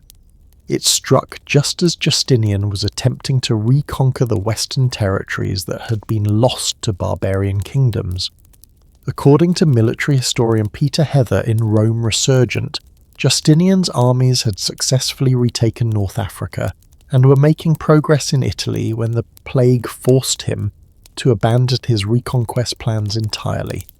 The historian Evagrius Scholasticus, writing around 100 AD, calculated that the Justinian plague reduced the Eastern Roman Empire's population by approximately 1/3. The empire that had dreamed of restoring Roman glory was suddenly struggling just to survive. Modern epidemiologists have drawn direct parallels between ancient Roman plagues and COVID-19. According to a 2001 study by the Johns Hopkins Center for Health Security, both ancient and modern pandemics follow similar patterns. Initial denial and confusion, followed by economic disruption, social breakdown, and long-term demographic changes. But there's one crucial difference. Romans had no understanding of germ theory, no concept of quarantine, and no effective medical treatments. According to medical historian Anne Carmichael in Plague and the Poor in Renaissance Florence, Roman responses to plague often made outbreaks worse by encouraging people to gather in temples, participate in public ceremonies, and seek divine intervention through communal rituals. COVID-19, despite its enormous impact, killed roughly 0.1% of the world's population over 3 years. The Roman plagues killed 25 to 30% of the empire's population over similar periods. According to comparative mortality studies by demographer Walter Scheidel, Roman plague mortality rates were roughly 300 times higher than COVID-19 mortality rates. The social and cultural changes were permanent. According to historian Peter Brown in The World of Late Antiquity, plague fundamentally changed Roman attitudes toward life, death, and the future. Romans stopped having large families because child mortality was so high.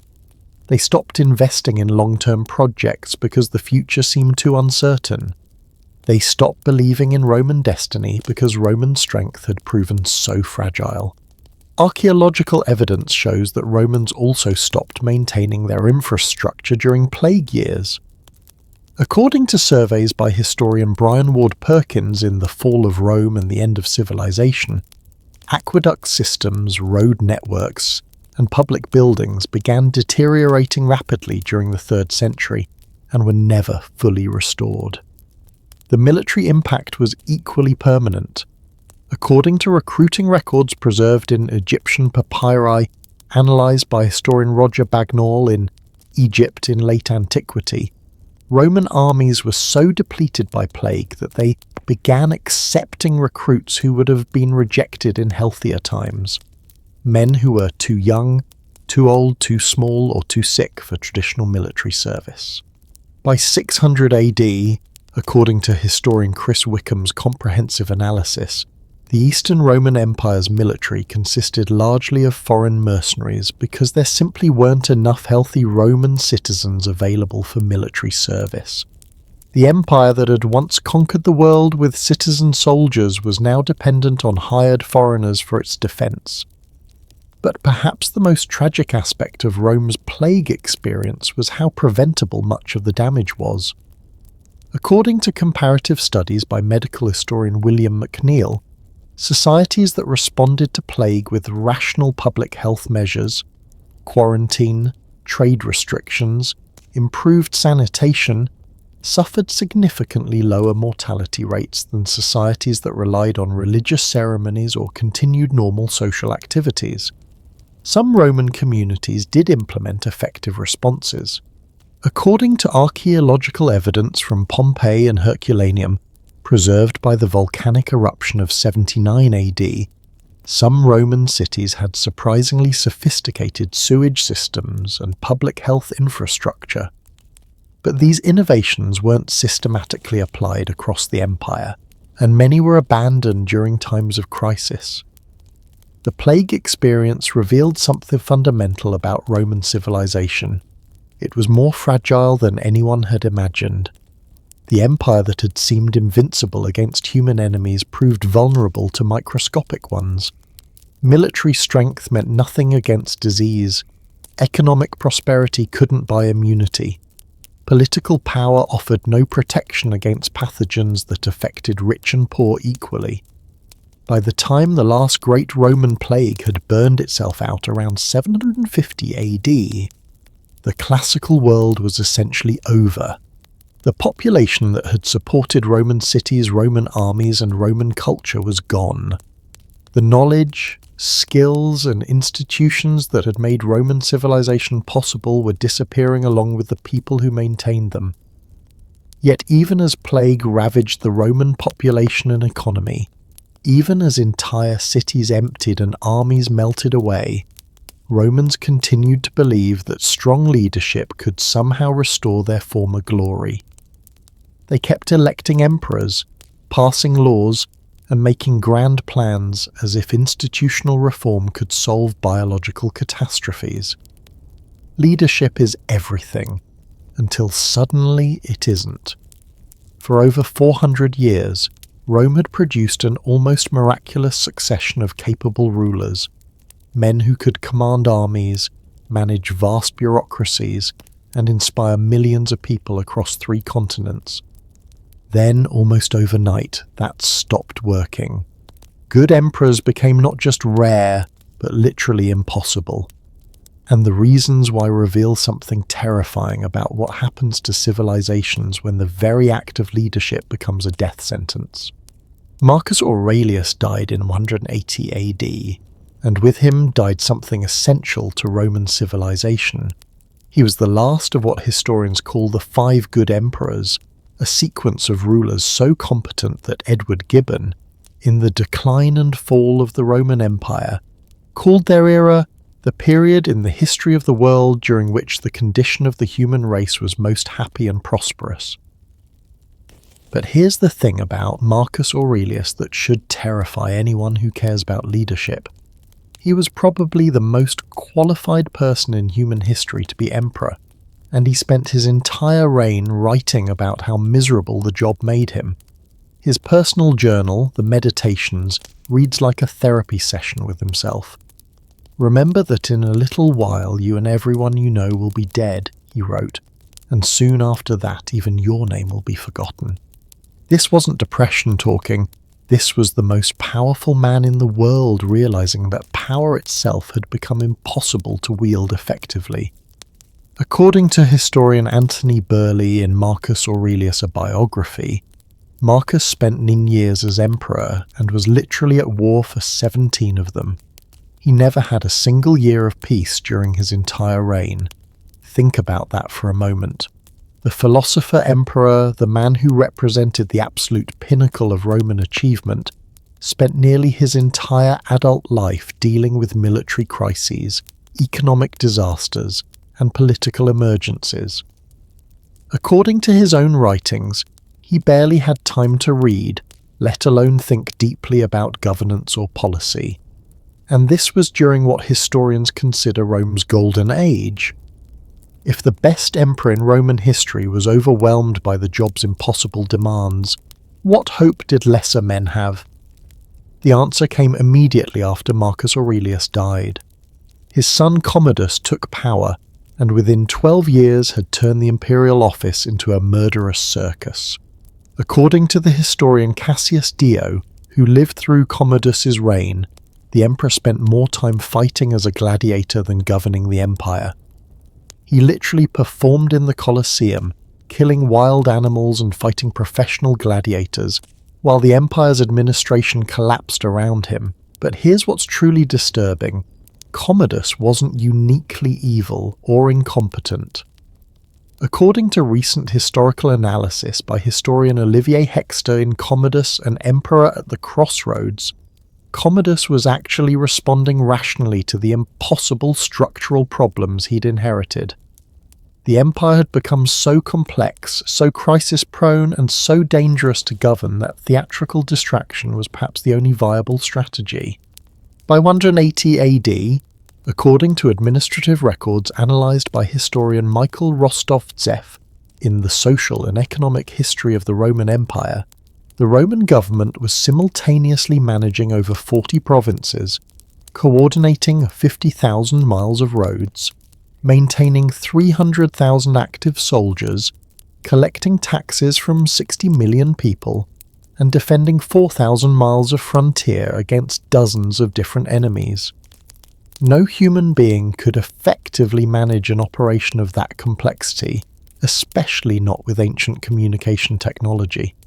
According to calculations by historian Ramsay MacMullen in Corruption and the Decline of Rome, it took approximately 40 days for a message to travel from Rome to Britain, 50 days to reach the Rhine frontier, and 70 days to reach the eastern provinces.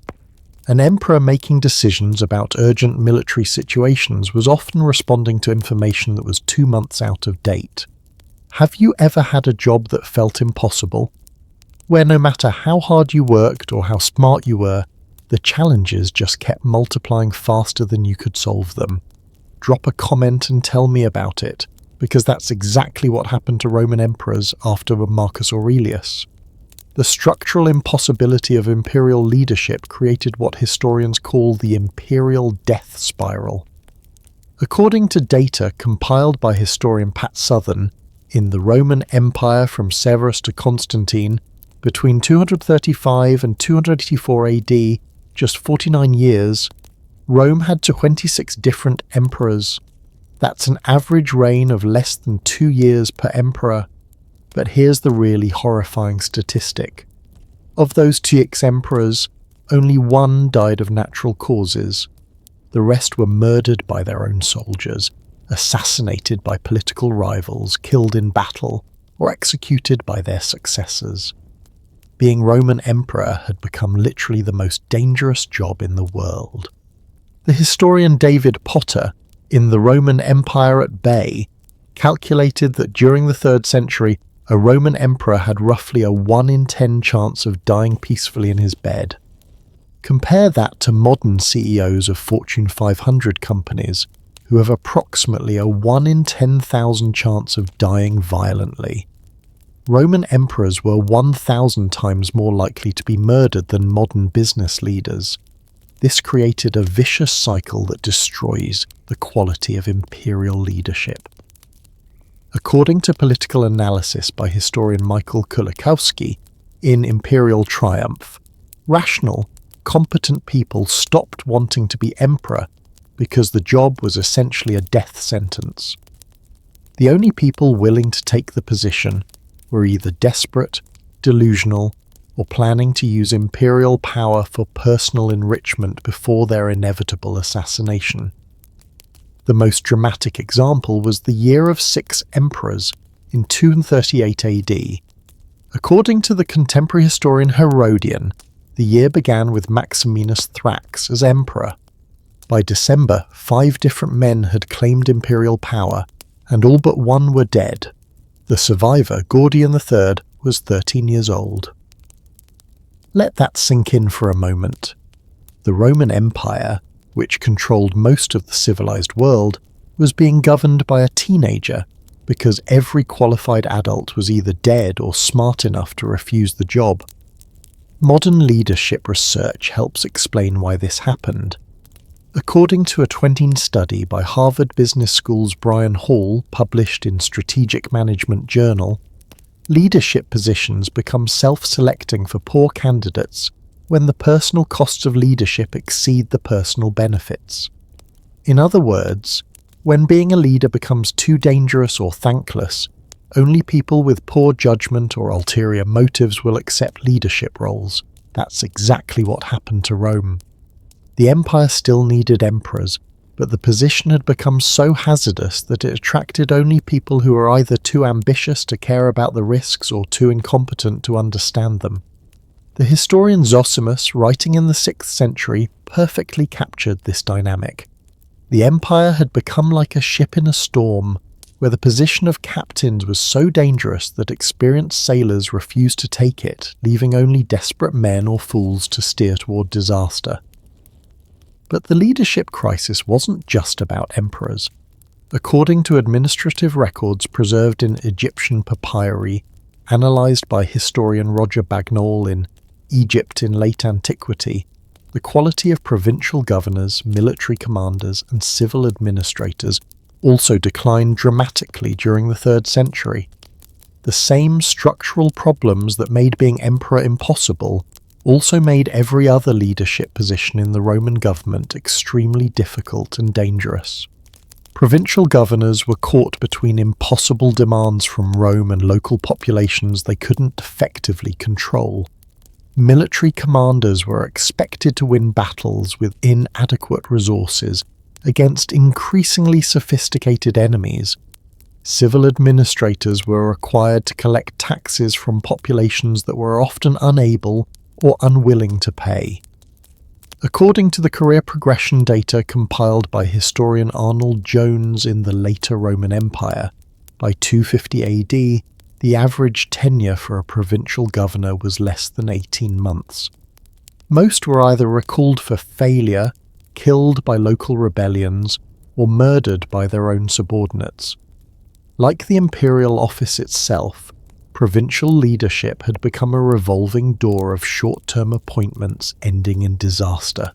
This created what organizational psychologists now call institutional knowledge loss. According to research by MIT's Edgar Sheen published in Organizational Culture and Leadership, institutions lose effectiveness when leadership turnover becomes so rapid that accumulated wisdom and experience can't be transferred between generations of leaders. Rome experienced this on a massive scale.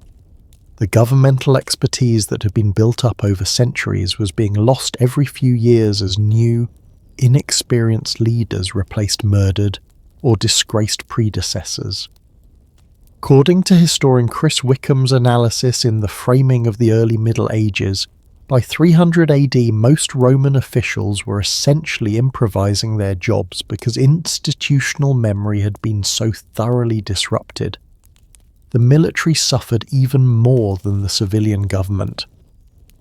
According to research by historian Hugh Elton in Warfare in Roman Europe, the average tenure for senior military commanders dropped from about 8 years in the 1st century to about 14 months in the 3rd century.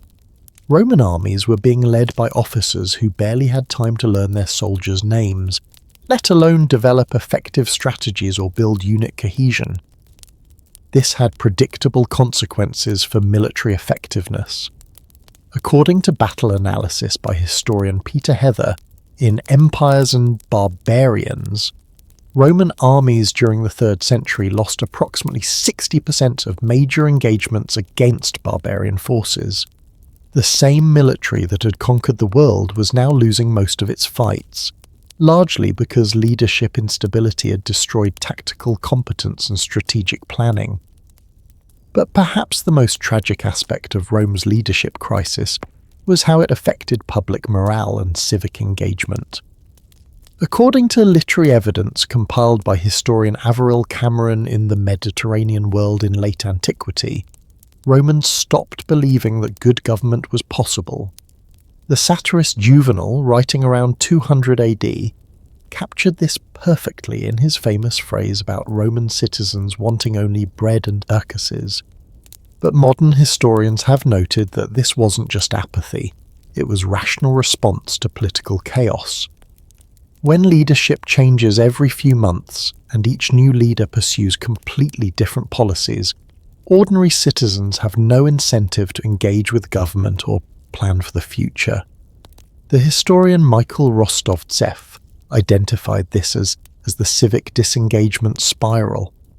When government instability destroys public faith in institutions, which reduces civic participation, which makes governance even more difficult, which leads to greater instability. Rome was trapped in this cycle for over a century. By 300 AD, according to tax records analysed by historian Michael Foldvary, most Roman citizens were actively avoiding government service.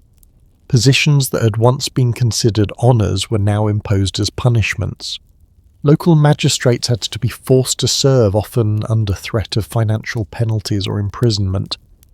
The empire that had once attracted the most talented people in the Mediterranean world to public service was now unable to find qualified candidates for basic administrative positions. According to legal codes preserved in the Theodosian Code, by 350 AD, Roman law had to explicitly require wealthy citizens to serve in local government positions with severe penalties for refusal. This is where Rome's leadership crisis connects uncomfortably to modern American politics. According to a 2023 survey by the Pew Research Center, 72% of Americans believe that politics brings out the worst in people, and 68% say they would not want their children to pursue careers in government service. Sound familiar? When talented, ethical people avoid leadership positions because those positions have become too controversial, too dangerous, or too thankless. Who's left to actually lead? Rome discovered that answer the hard way. The Roman writer Ammianus Marcellinus, writing in the 4th century, perfectly summarized what had happened. The empire had become like a body whose head was constantly being cut off and replaced, while the rest of the organism slowly died from the shock of constant trauma.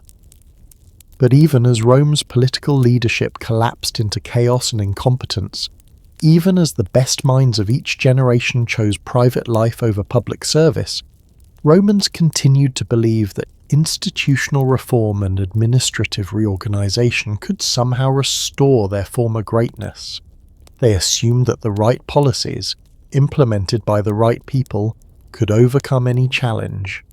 What they failed to recognize was that they were falling behind in something even more fundamental than politics or administration. While Romans were busy fighting over who should lead their declining empire, other civilizations were quietly developing new technologies, new methods, and new ideas that would make Roman approaches to warfare, agriculture, and governance completely obsolete. Success breeds complacency, and complacency kills innovation. While Roman politicians were busy murdering each other, and Roman citizens were dying of plague, something equally dangerous was happening in the workshops, laboratories, and military arsenals of the empire. Romans had stopped inventing things. The civilization that had once revolutionized engineering, warfare, and administration was slowly being overtaken by societies that Romans considered inferior. And by the time Romans realized they were falling behind, it was already too late to catch up. Here's a number that should shock anyone who cares about technological progress. Between 100 and 400 AD, exactly 3 centuries, Romans invented virtually nothing of military significance. 0 major innovations in weapons, armor, siege equipment, or battlefield tactics. According to military historian Peter Connolly's comprehensive analysis in Greece and Rome at War, Roman military technology in 400 AD was essentially identical to Roman military technology in 100 AD. Compare that to their enemies. During the same 300-year period, according to archaeological evidence compiled by historian David Nicole in Sasanian Armies, Persian forces developed composite bows with 50% greater range, heavy cavalry techniques that could shatter Roman infantry formations, and siege engines that could breach walls Roman engineers thought were impregnable. Meanwhile, according to Joseph Needham's monumental work Science and Civilization in China, the Chinese Han Dynasty was developing crossbows that could fire multiple bolts simultaneously, steel-making techniques that produced superior weapons, and navigational instruments that allowed precise long-distance travel. The Romans, they were still using essentially the same equipment their great-grandfathers had carried. But here's what makes Roman technological stagnation so puzzling. They had access to all these innovations. Roman merchants travelled regularly to China, Roman diplomats maintained embassies in Persia, and Roman soldiers fought against enemies using advanced technologies. Yet somehow Romans never systematically adopted or improved upon what they observed. The historian Lynn White Jr., in his groundbreaking study Medieval Technology and Social Change, identified this as the innovation paradox of successful empires. The more successful a civilization becomes using existing technologies, the less motivated it becomes to develop new ones. Think about this for a moment. Roman legions had conquered most of the known world using gladius swords, pilum javelins, and rectangular shields. From a Roman perspective, why fix what wasn't broken? According to military records analysed by historian Adrian Goldsworthy in The Complete Roman Army, Roman military leaders consistently argued that superior training and discipline were more important than superior equipment. They were wrong, and their enemies proved it repeatedly. The most dramatic example came at the Battle of Carrhae in 53 BC, where a Roman army of 50,000 men was virtually annihilated by 10,000 Parthian cavalry. According to the historian Plutarch, who documented the battle in his Life of Crassus, the Romans were defeated primarily by Parthian composite bows, which could shoot arrows completely through Roman shields and armour, at distances where Roman weapons were useless. Here's the shocking part. Carrhae happened in 53 BC. By 400 AD, over 400 years later, Romans were still losing battles to the exact same Parthian tactics, using the exact same Persian weapons, because Romans had never bothered to develop effective countermeasures. Does this sound familiar to anyone? Have you ever worked for a company that kept using outdated software or old processes because that's how we've always done it, even when competitors were clearly doing things better? Drop a comment and tell me about it, because Rome's technological stagnation is a perfect example of what happens when success makes you too comfortable to adapt. The consequences went far beyond military defeats. According to economic analysis by historian Michael McCormick in Origins of the European Economy, Roman agricultural productivity remained essentially flat between 200 and 500 AD, while Chinese agricultural output increased by approximately 40% during the same period due to innovations like the moldboard plough, advanced irrigation systems, and new crop rotation techniques. Roman farmers in 500 AD were using the same tools, the same methods, and getting the same yields per acre as their ancestors had achieved 3 centuries earlier.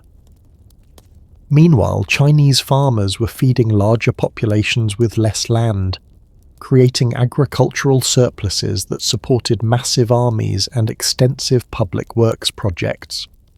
The historian Joseph Needham calculated that Chinese iron production exceeded Roman iron production by roughly 300% during the 4th century AD. Chinese steel was superior in quality, Chinese manufacturing was more efficient, and Chinese distribution systems could supply larger armies over greater distances. Rome, despite controlling vast iron deposits and employing thousands of skilled metal workers, was being completely outproduced by a civilization on the other side of the world. But the most damaging technological gap was in what we'd now call information technology.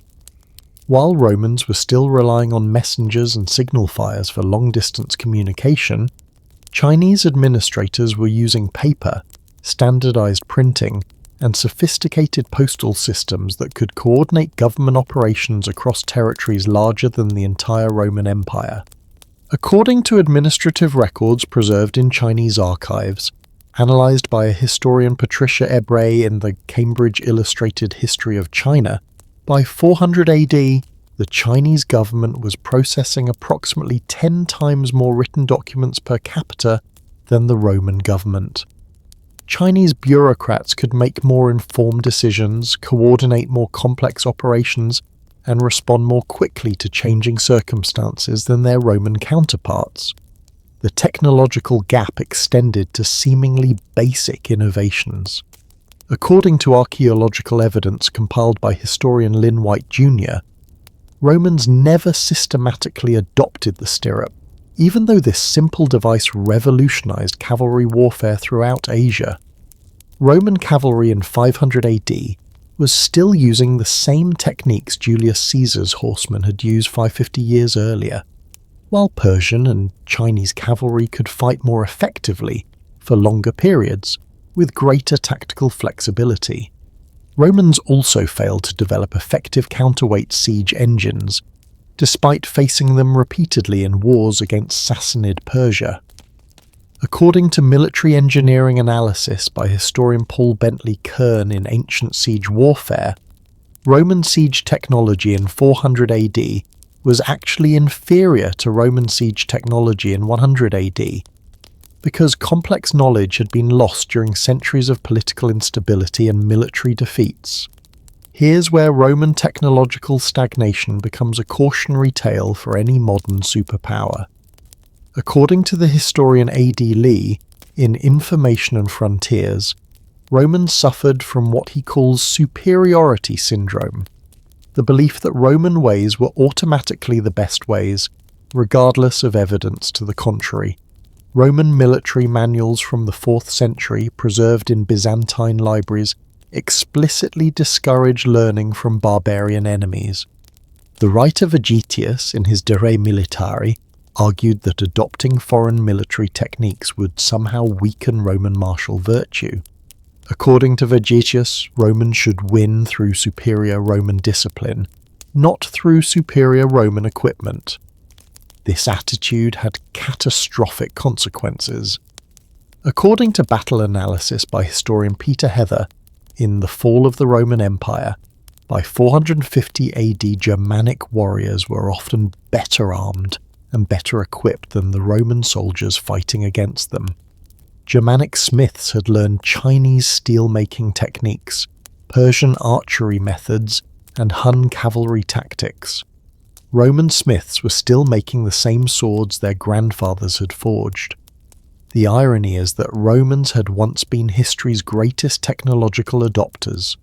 According to engineering historian Kevin Green in The Archaeology of the Roman Economy, early Roman success was built on systematically borrowing the best innovations from every civilization they encountered: Greek architecture, Etruscan engineering, Celtic metalworking, Egyptian agriculture, and Persian administrative techniques. But somewhere around 200 AD, Romans stopped learning from others. According to patent analysis by historian Pamela Long in Technology, Society and Culture in Late Medieval and Renaissance Europe, yes, Romans had something resembling patents.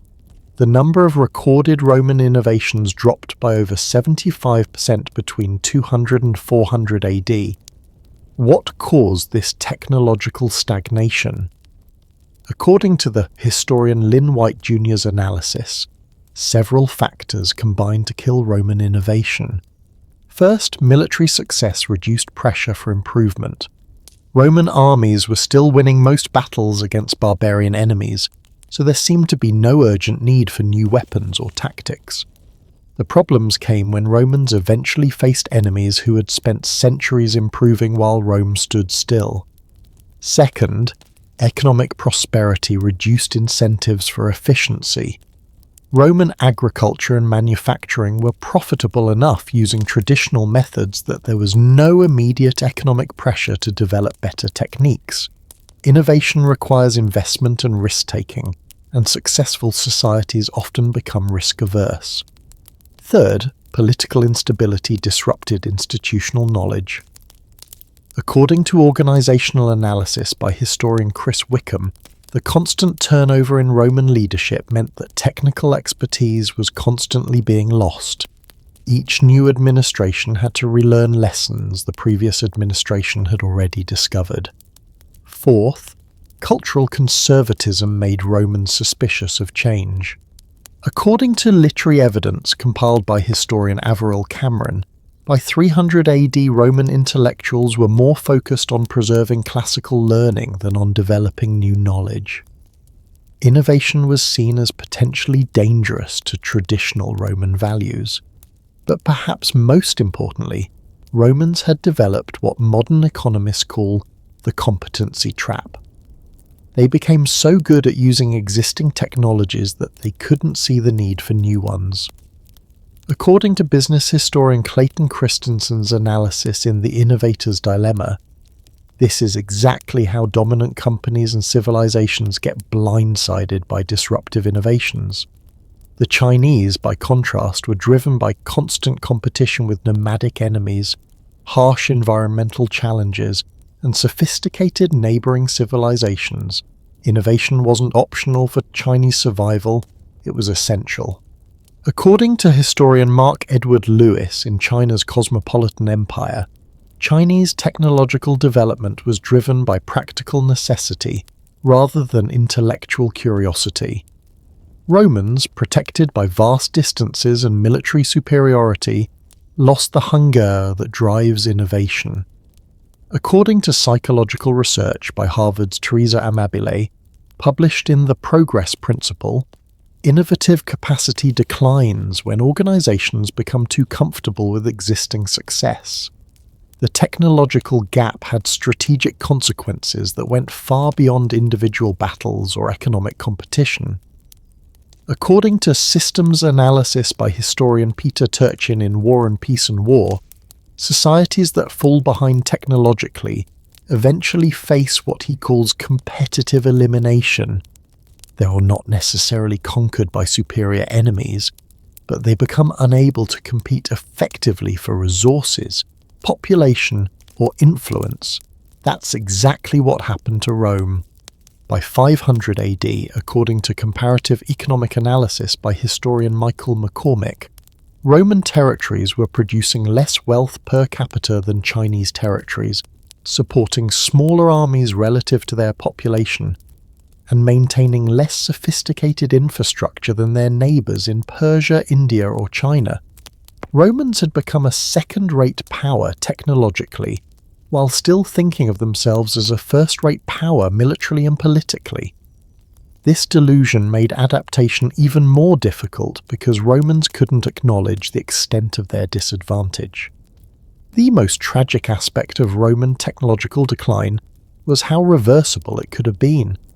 According to engineering analysis by historian Kevin Green, Romans possessed all the basic scientific knowledge and manufacturing capability needed to adopt Chinese and Persian innovations.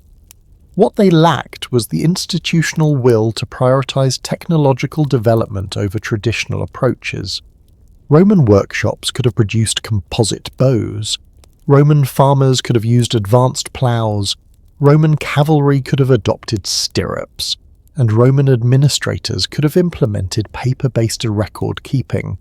The knowledge was available, the resources existed, and the need was obvious to anyone paying attention. But paying attention required admitting that Roman methods weren't automatically superior to barbarian methods. And that admission was psychologically impossible for a civilization that had built its identity on cultural and technological supremacy.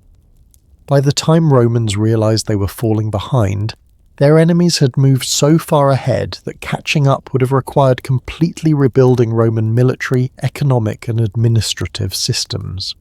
Instead of undertaking that massive reform effort, Romans chose to believe that superior Roman virtue could somehow overcome superior barbarian technology. They were wrong, and the consequences of that error would soon become apparent as Roman institutions began rotting from within, corroded by the very corruption and incompetence that technological stagnation had made inevitable. Power without accountability is just organized theft, and by 300 AD, the Roman Empire had become the largest criminal organization in human history. This wasn't the dramatic corruption of a few bad emperors, or the occasional scandal that rocks any government. This was systematic, institutionalized stealing that infected every level of Roman society from the imperial palace down to village tax collectors. Romans had built the world's most sophisticated legal system, created history's most effective bureaucracy, and established the most professional military in human experience. Then they watched it all rot from within as corruption became not just acceptable but absolutely necessary for survival. Let me tell you about a man named Verres, a Roman governor who turned provincial administration into an art form of theft. According to the detailed prosecution case brought by Cicero in 70 BC, preserved in his Narrations, Verres stole approximately 40 million sestertii during his 3 years governing Sicily. To put that in perspective, that was roughly equivalent to the entire annual salary budget for 4 Roman legions. But here's what makes Verres' story so significant.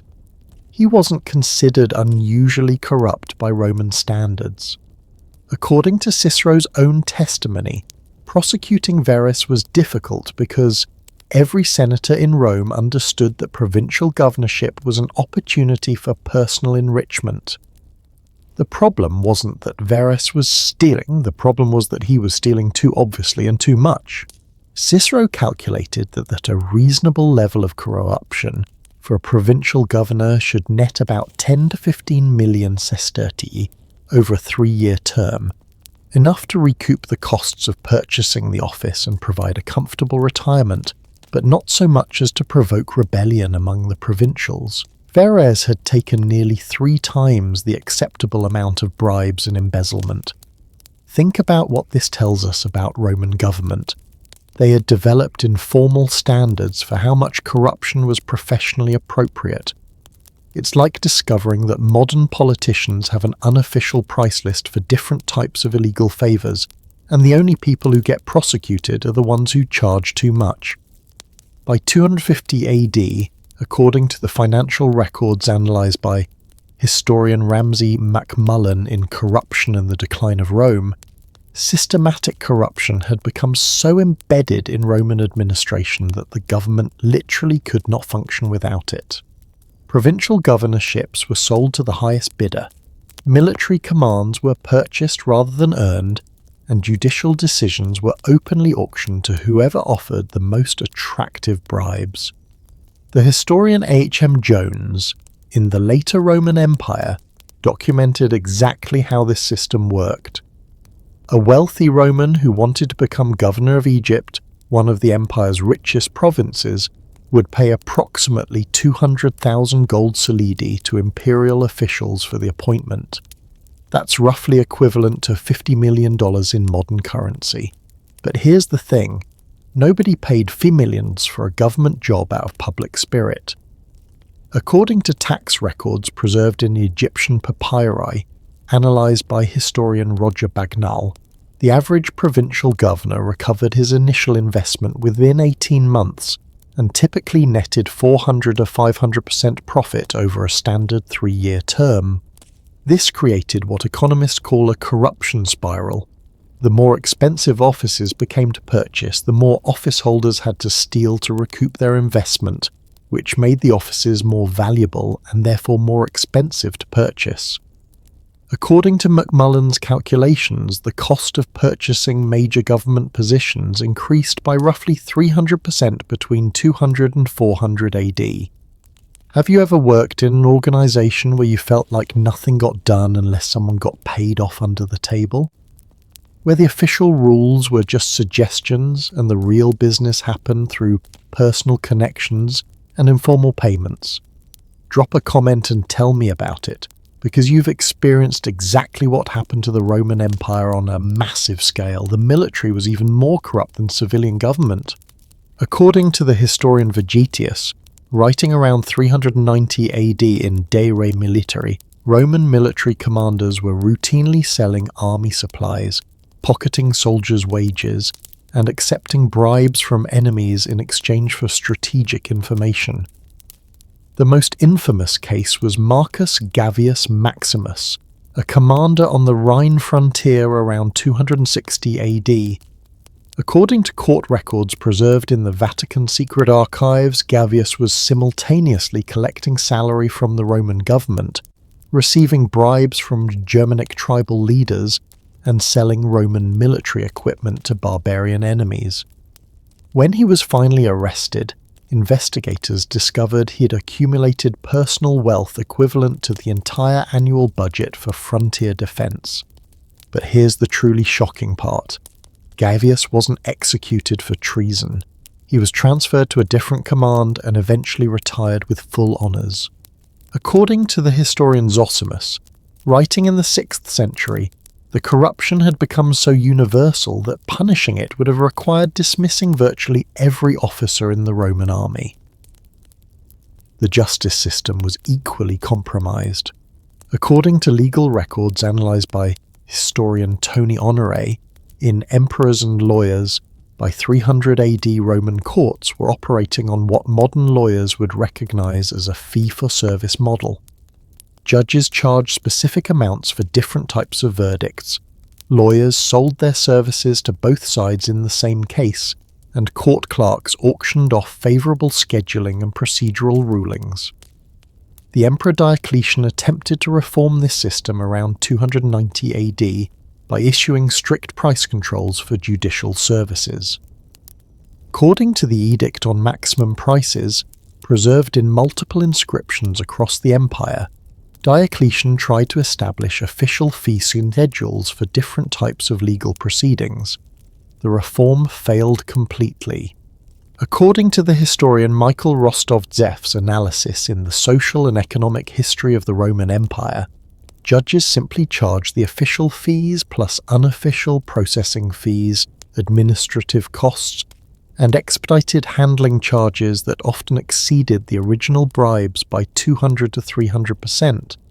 Diocletian's price controls had the same effect as most government attempts to regulate corruption. They made corruption more expensive and more systematic, but didn't eliminate it. According to economic historian Michael Foldveri's calculations, the total cost of accessing Roman justice actually increased by roughly 40% after Diocletian's anti-corruption reforms were implemented. But perhaps the most damaging form of Roman corruption was tax farming. According to the historian A.H.M. Jones, Rome had essentially privatized tax collection by selling the right to collect taxes to private contractors who kept whatever they collected above a minimum threshold paid to the government. This system was corruption by design. According to financial records from Egypt analysed by a historian Dominic Rathbone in Economic Rationalism and Rural Society in 3rd century Egypt, tax farmers typically collected 200 and 300% more than they owed to the imperial treasury, keeping the difference as a profit. The human cost was devastating. The Christian writer Lactantius, in his On the Deaths of the Persecutors, described what tax collection looked like on the ground. The number of those receiving benefits became much larger than those contributing. The tillers of the soil were so oppressed by the weight of their taxes that farms were abandoned and cultivated land reverted to forest. Romans were literally abandoning their land and fleeing to the wilderness because tax farming had made legal economic activity unprofitable.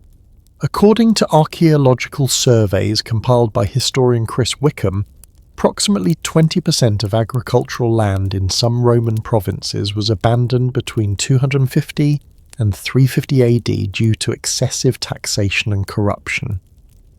The psychological impact was just as damaging as the economic consequences. According to literary evidence compiled by historian Averell Cameron in The Mediterranean World in Late Antiquity, Romans stopped believing that their government served any purpose beyond enriching officials at public expense. The satirist Juvenal captured this perfectly in his famous question, "Who will guard the guards themselves?" But by 300 AD, the question had become rhetorical. Nobody was guarding anybody, and everybody understood that the only way to survive in Roman society was to participate in the corruption or be destroyed by it. This created what sociologists call institutional legitimacy collapse. When people stop believing that institutions deserve respect or obedience, because those institutions are obviously serving private interests rather than public good. According to modern research by political scientists Bo Rothstein and Jan TRL, published in What is Quality of Government, corruption becomes self-reinforcing once it reaches a tipping point where honest behaviour becomes economically irrational. Rome reached that tipping point sometime around 250 AD. According to the records preserved in the Theodosian Code, by 350 AD, Roman law explicitly recognized corruption as inevitable, and focused on regulating it rather than eliminating it. Laws specified maximum acceptable bribes for different government services, official procedures for purchasing military commissions, and standardized fee schedules for judicial verdicts. The empire that had once prided itself on law and order had become a legal protection racket where citizens paid officials for the privilege of not being robbed by the same officials. But the most insidious aspect of Roman corruption was how it destroyed competence along with honesty. According to military records analysed by historian Hugh Elton in Warfare in Roman Europe, by 350 AD, most Roman military commanders had purchased their positions rather than earning them through demonstrated skill. This had predictable consequences for military effectiveness. According to battle analysis by historian Peter Heather, Roman armies led by purchased commanders lost approximately 70% of engagements against barbarian forces during the 4th century. The correlation between corruption and military failure was nearly perfect. The more corrupt a commander's appointment process, the more likely he was to lose battles. The same pattern applied to civilian administration. According to governmental efficiency studies by historian Michael Marss in John Lydus and the Roman Past, provinces governed by purchased appointees consistently underperformed provinces governed by merit-based appointees in terms of tax collection, infrastructure maintenance, and public order. Corruption wasn't just stealing money, it was destroying the competence that made Roman government effective. The empire was simultaneously being robbed and mismanaged by the same people. Here's where Roman corruption becomes uncomfortably relevant to modern America. According to Transparency International's 2023 Corruption Perceptions Index, the United States ranks 24th globally in terms of governmental integrity, behind countries like Uruguay, Belgium, and Estonia. We're not exactly a clean government success story. More concerning, according to a 2023 Gallup poll, only 7% of Americans have confidence in Congress, and 47% believe corruption is widespread in federal government. Those numbers are remarkably similar to Roman public opinion data from around 300 AD, based on literary evidence compiled by historian Averell Cameron. The Roman experience suggests that once corruption becomes systematic rather than exceptional, it becomes extremely difficult to reform. According to historian Ramsay MacMullen's analysis, every Roman emperor after Diocletian attempted anti-corruption reforms, and every reform effort failed because the entire system had become dependent on corruption for basic functionality. By 400 AD, according to administrative records preserved in Constantinople, the Roman government was spending more money investigating corruption Then it recovered from anti-corruption prosecutions. The cure had become more expensive than the disease. The final stage of Roman corruption was what historians call competitive looting. Different government factions openly competing to see who could steal the most from declining imperial resources. According to the historian Edward Gibbon's analysis in The Decline and Fall of the Roman Empire, by 450 AD Roman officials were often working directly for barbarian kingdoms while maintaining their Roman titles and salaries. The most dramatic example was Ricimer, a Germanic general who controlled the Western Roman Empire from 461 to 472 AD. According to contemporary sources, cited by historian Christopher Kelly in The End of Empire, Ricimer appointed and deposed 5 different emperors during his reign, essentially treating the imperial office as his personal property, while enriching himself through systematic looting of the imperial resources. Romans had become spectators to their own empire's dismemberment, watching helplessly as their institutions were cannibalized by the very people sworn to protect them. The legal system that had once governed half the world couldn't govern itself. The military that had once been invincible couldn't defend its own supply lines from its own commanders. Corruption had eaten through Roman civilization like acid, dissolving the bonds of trust, competence, and shared purpose that had held the empire together for centuries. What remained wasn't really government anymore. It was organized theft with imperial pretensions. And into this vacuum of legitimate authority stepped men who understood that in a world where government had become indistinguishable from banditry, the most successful bandits would inevitably become the new government. When governments fail, strong men rise. It's one of history's most predictable patterns. When legitimate authority collapses, people turn to whoever can provide basic security and order, regardless of whether that person has any legal right to rule. And by 400 AD, Rome had created the perfect conditions for exactly this kind of takeover. What happened next wasn't a barbarian invasion or a military conquest. It was something far more subtle and far more permanent. Romans voluntarily handed their empire over to warlords, one province at a time, in exchange for protection from the chaos their own government could no longer control. The transformation began with what seemed like a reasonable administrative solution. According to the historian Peter Heather, in The Fall of the Roman Empire, around 380 AD, Roman authorities started signing treaties called foederati agreements with Germanic tribal leaders. The deal was simple. Germanic warriors would defend specific Roman territories in exchange for regular payments, legal settlement rights, and official recognition as Roman allies. On paper, this was brilliant. Romans got military protection without having to recruit, train, or pay Roman soldiers. Germanic tribes got steady income, legal status, and valuable agricultural land. According to the military cost analysis by historian Hugh Elton in Warfare in Roman Europe, foederati agreements reduced Roman military expenses by approximately 40%, while maintaining defensive coverage across vulnerable frontiers. But here's what Roman administrators didn't anticipate. They were essentially hiring their own replacements. According to the contemporary historian Zosimus, by 450 AD foederati commanders controlled more territory, commanded more soldiers, and collected more taxes than many official Roman governors. Let me tell you about Alaric I, the Visigoth king who became one of history's first successful warlords.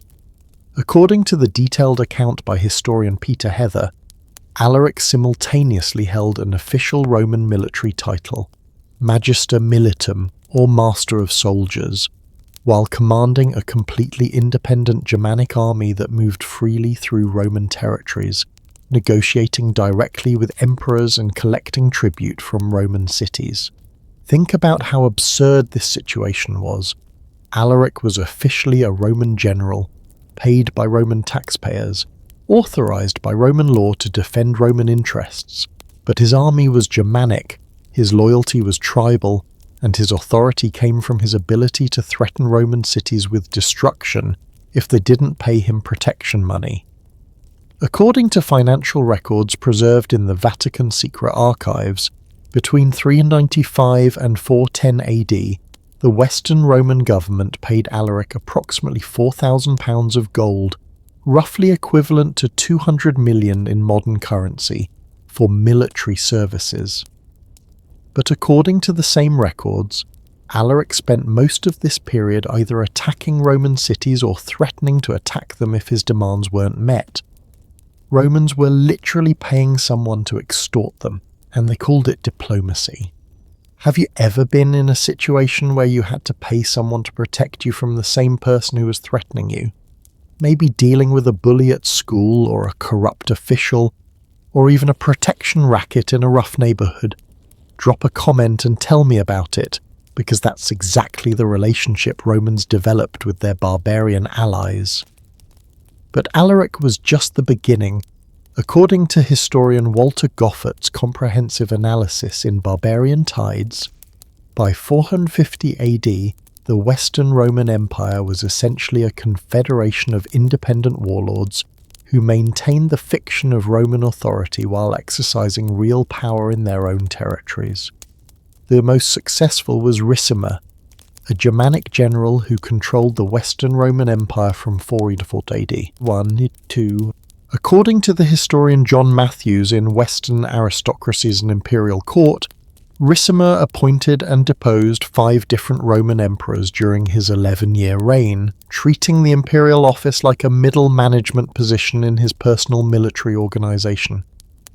Here's what made Ricimer's rise so significant. He wasn't a foreign invader who conquered Roman territory.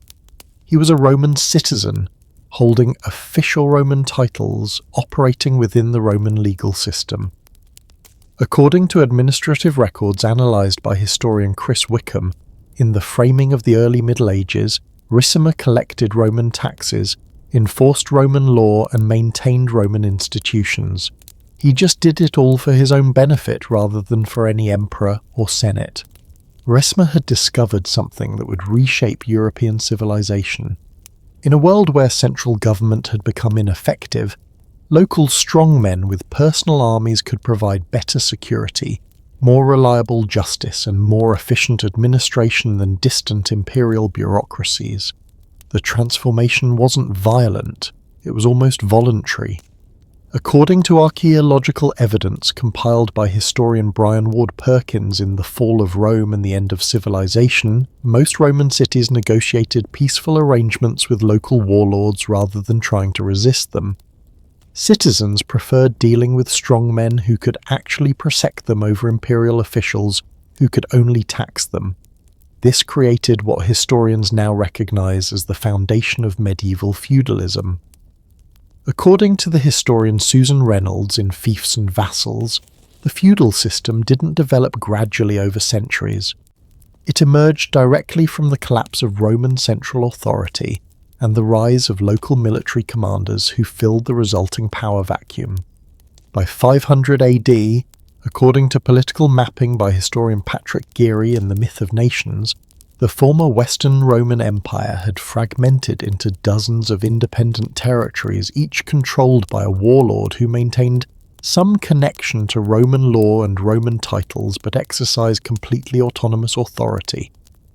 These weren't barbarian kingdoms that had conquered Roman territory, they were Roman territories that had evolved into barbarian kingdoms because Roman government had become irrelevant to people's daily lives. According to legal historian Patrick Wormold in The Making of English Law, many of these warlords were more effective at maintaining Roman legal traditions than the official Roman government had been. The most dramatic example was Odoacer, the Germanic chieftain who deposed the last Western Roman emperor, Romulus Augustulus, in 476 AD. According to the historian Thomas Burns in A History of the Ostrogoths, Odoacer didn't destroy Roman institutions. He preserved them more effectively than Roman emperors had been doing. Under Odoacer's rule, According to administrative records preserved in Ravenna, Italian cities received better infrastructure maintenance, more reliable judicial services, and more efficient tax collection than they had experienced under the previous 3 Roman emperors. Odoacer even continued minting coins with imperial imagery and maintained diplomatic relations with the Eastern Roman Empire in Constantinople. Here's the truly remarkable part. Most Romans living under Odoacer's rule experienced it as an improvement over imperial government. According to contemporary sources cited by historian Peter Heather, many Roman senators and landowners actively supported Odoacer because he provided stability and security that the imperial government had been unable to deliver. Romans had created a system where barbarian warlords were better Romans than Roman emperors. The empire hadn't been conquered from outside, it had been replaced from within by people who could do the job better. This pattern repeated across the entire Western Empire. According to comparative analysis by historian Walter Goffart, Visigoth kings in Spain, Vandal kings in North Africa, Frankish kings in Gaul, and Anglo-Saxon kings in Britain all maintained Roman administrative structures, Roman legal systems, and Roman taxation methods. They just did it more effectively than Romans had been doing. The historian Chris Wickham identified this as evolutionary replacement. Barbarian kingdoms didn't destroy Roman civilization. They adapted it to local conditions and personal rule in ways that made it more functional than the centralized imperial system had become. But here's where this transformation becomes a cautionary tale for any modern superpower. According to the political scientist Francis Fukuyama's analysis in Political Order and Political Decay, the same process that replaced Roman government is visible in contemporary failed states. When central government becomes too corrupt, too ineffective, or too distant to serve people's needs, local strongmen inevitably emerge to fill the vacuum. According to the Brookings Institution's 2023 report on global governance, approximately 1.8 billion people currently live in territories where non-state actors, warlords, tribal leaders, criminal organizations, or private military companies provide more effective governance than official government institutions. We like to think this is a problem that only affects failed states in distant parts of the world. But according to the political researcher Robert Mickey's analysis in Paths Out of Dixie, parts of the American South operated under essentially feudal governance systems well into the 20th century, where local elites exercised more real authority than federal or state governments. The Roman experience suggests that this transition from centralized government to localized strongman rule can happen gradually, peacefully, and with broad popular support when official institutions become dysfunctional enough. By 550 AD, according to demographic analysis by historian Michael McCormick, most people living in former Roman territories had never experienced effective central government in their entire lifetimes. For them, the warlord system wasn't a collapse of civilization, it was just how the world worked. What's remarkable is how successful this transformation was for ordinary people, at least initially. According to archaeological evidence compiled by historian Chris Wickham, living standards in many former Roman territories actually improved under warlord rule. Local strongmen had incentives to protect agricultural production, maintain trade networks, and provide security that distant imperial bureaucrats had lacked. The warlords also preserved Roman culture more effectively than Roman government had been doing. According to literary historian Peter Brown in The Rise of Western Christendom, barbarian kings often maintained Roman schools, supported Roman writers, and patronized Roman artists because cultural sophistication enhanced their legitimacy and effectiveness as rulers. Theodoric the Great, who ruled Italy from 493 to 526 AD, exemplified this approach. According to the historian John Moorhead in Theodoric in Italy, Theodoric employed Roman administrators, enforced Roman law, maintained Roman infrastructure, and promoted Roman learning. His court in Ravenna was more culturally Roman than the imperial court in Constantinople. The irony is that barbarian warlords often turned out to be better protectors of Roman civilization than Roman emperors had been. They had personal incentives to maintain the economic and cultural resources of their territories, whereas imperial officials had incentives to extract as much wealth as possible before their inevitable recall or assassination. But the most profound consequence of the warlord transformation was psychological. According to literary evidence compiled by historian Averell Cameron, by 500 AD most people in former Roman territories no longer thought of themselves as part of a universal empire or civilization. They identified primarily with local regions, personal lords, and immediate communities. The cosmopolitan Roman identity that had once unified the Mediterranean world was fragmenting into the local, personal loyalties that would define European culture for the next 1,000 years. People stopped being Romans and started being Franks, Goths, Lombards, Anglo-Saxons, and eventually French, German, Italian, and English. The empire that had created the first truly global civilization was being replaced by the local, fragmented, personal relationships that we now call feudalism. Romans had built the system that would eventually make the concept of universal empire seem impossible, and this transformation was about to accelerate dramatically because the warlords who had replaced Roman authority were facing challenges that would have been unimaginable to the emperors they had superseded. The climate was changing, new diseases were spreading, and technologies were evolving in ways that would force Europeans to completely reimagine what government, society, and civilization could be. History's greatest game of what if begins with the simple question: could Rome have survived? Not just limped along as a shadow of its former self, but actually reformed, adapted, and continued as the world's dominant civilization into the modern era? The answer isn't just academic curiosity, it's a roadmap for understanding how superpowers can avoid the fate that destroyed the greatest empire in human history. And what we discover might be the most important lesson any modern American could learn about the future of their own country. Let's start with the moment when everything could have changed. The death of Marcus Aurelius in 180 AD. According to historian Anthony Burley in Marcus Aurelius, a biography, the philosopher-emperor had spent years developing comprehensive reforms that could have addressed most of Rome's structural problems. He planned to establish formal succession procedures that would prevent civil wars, create professional administrative schools to reduce corruption, and implement economic policies that would have made the empire financially sustainable. Marcus Aurelius died before implementing any of these reforms, and his son Commodus reversed the few changes that had been started. But here's the fascinating question. What if Marcus Aurelius had lived another 20 years? What if his reforms had been implemented systematically across the empire?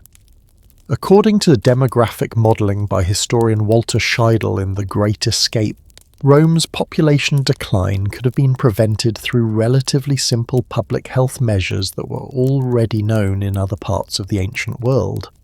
Chinese medical texts from the Han Dynasty, analysed by historian Paul Unschuld in Medicine in China, describe quarantine procedures and sanitation systems that could have dramatically reduced plague mortality if Romans had adopted them. Roman engineers certainly had the technical capability. According to archaeological evidence compiled by historian Kevin Green in The Archaeology of the Roman Economy, Roman infrastructure in 200 AD was sophisticated enough to implement large-scale public health systems. They just never prioritized them because plague wasn't seen as a governmental responsibility.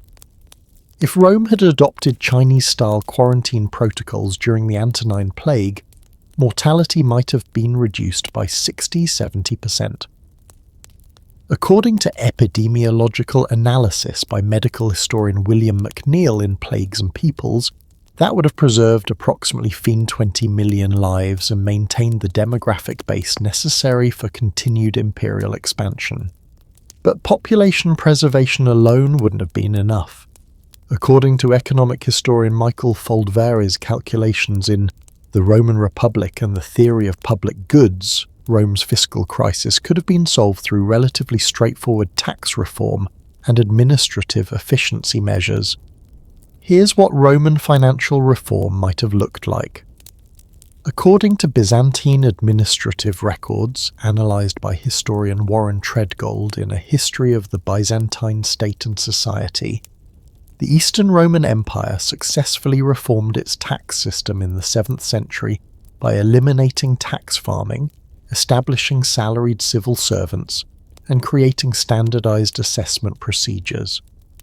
If the Western Empire had implemented similar reforms around 250 AD, imperial revenue could have increased by 40–50%, while actually reducing the tax burden on most citizens.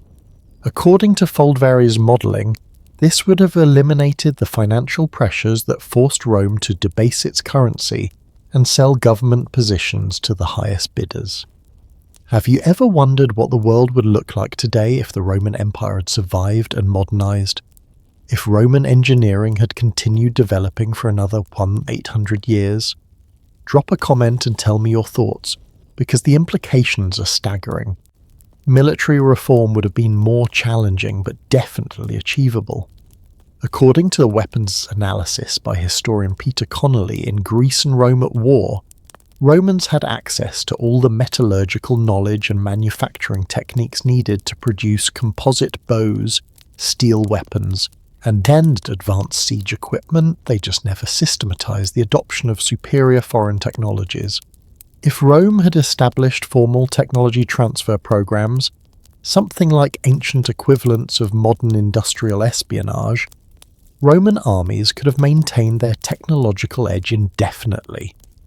According to military historian David Nicole's research in Sasanian armies, Persian and Chinese military innovations were never secret. They just weren't systematically studied and adopted by Roman military engineers. The historian Lynn White Jr. in Medieval Technology and Social Change calculated that systematic technology adoption could have kept Roman military capabilities 50 to 100 years ahead of their enemies throughout the imperial period. Instead of falling behind technologically, Rome could have maintained the same technological superiority that made early imperial expansion possible. Political reform would have been the most difficult challenge, but not impossible. According to constitutional analysis by historian Andrew Lintott in The Constitution of the Roman Republic, Rome's fundamental governmental problem was the conflict between republican institutions and imperial realities, but other ancient civilizations solved similar problems successfully. According to historian Mark Edward Lewis in The Early Chinese Empires, Chinese dynasties developed sophisticated bureaucratic systems that balanced central authority with local autonomy, merit-based promotion with political loyalty, and traditional legitimacy with practical effectiveness. If Rome had adopted Chinese-style civil service examinations, professional administrative training, and systematic promotion based on demonstrated competence rather than birth or wealth, the leadership crisis that destroyed imperial effectiveness could have been avoided. Here's what reformed Roman government might have looked like. Provincial governors were selected through competitive examinations, promoted based on performance metrics, and rotated regularly to prevent the development of local corruption networks. Military commanders chosen for demonstrated tactical competence rather than political connections. Imperial succession determined through formal adoption and training procedures rather than hereditary accident or military coups. According to comparative governmental analysis by historian Samuel Feiner in The History of Government, these reforms were all within the technological and administrative capabilities of 3rd century Rome. Similar systems were already operating successfully in China, Persia, and other contemporary civilizations. The economic implications of Roman survival would have been revolutionary. According to trade analysis by historian Michael McCormick in Origins of the European Economy, Roman commercial networks in 200 AD were more sophisticated than European trade systems in 1200 AD, 1,000 years later. If Roman trade networks had continued developing instead of collapsing, global economic integration could have occurred 1,500 years earlier than it actually did. According to economic historian Niall Ferguson's calculations in The Ascent of Money, continuous Roman economic development might have produced something resembling modern capitalism by 800 AD instead of 1800 AD. The technological implications are even more dramatic.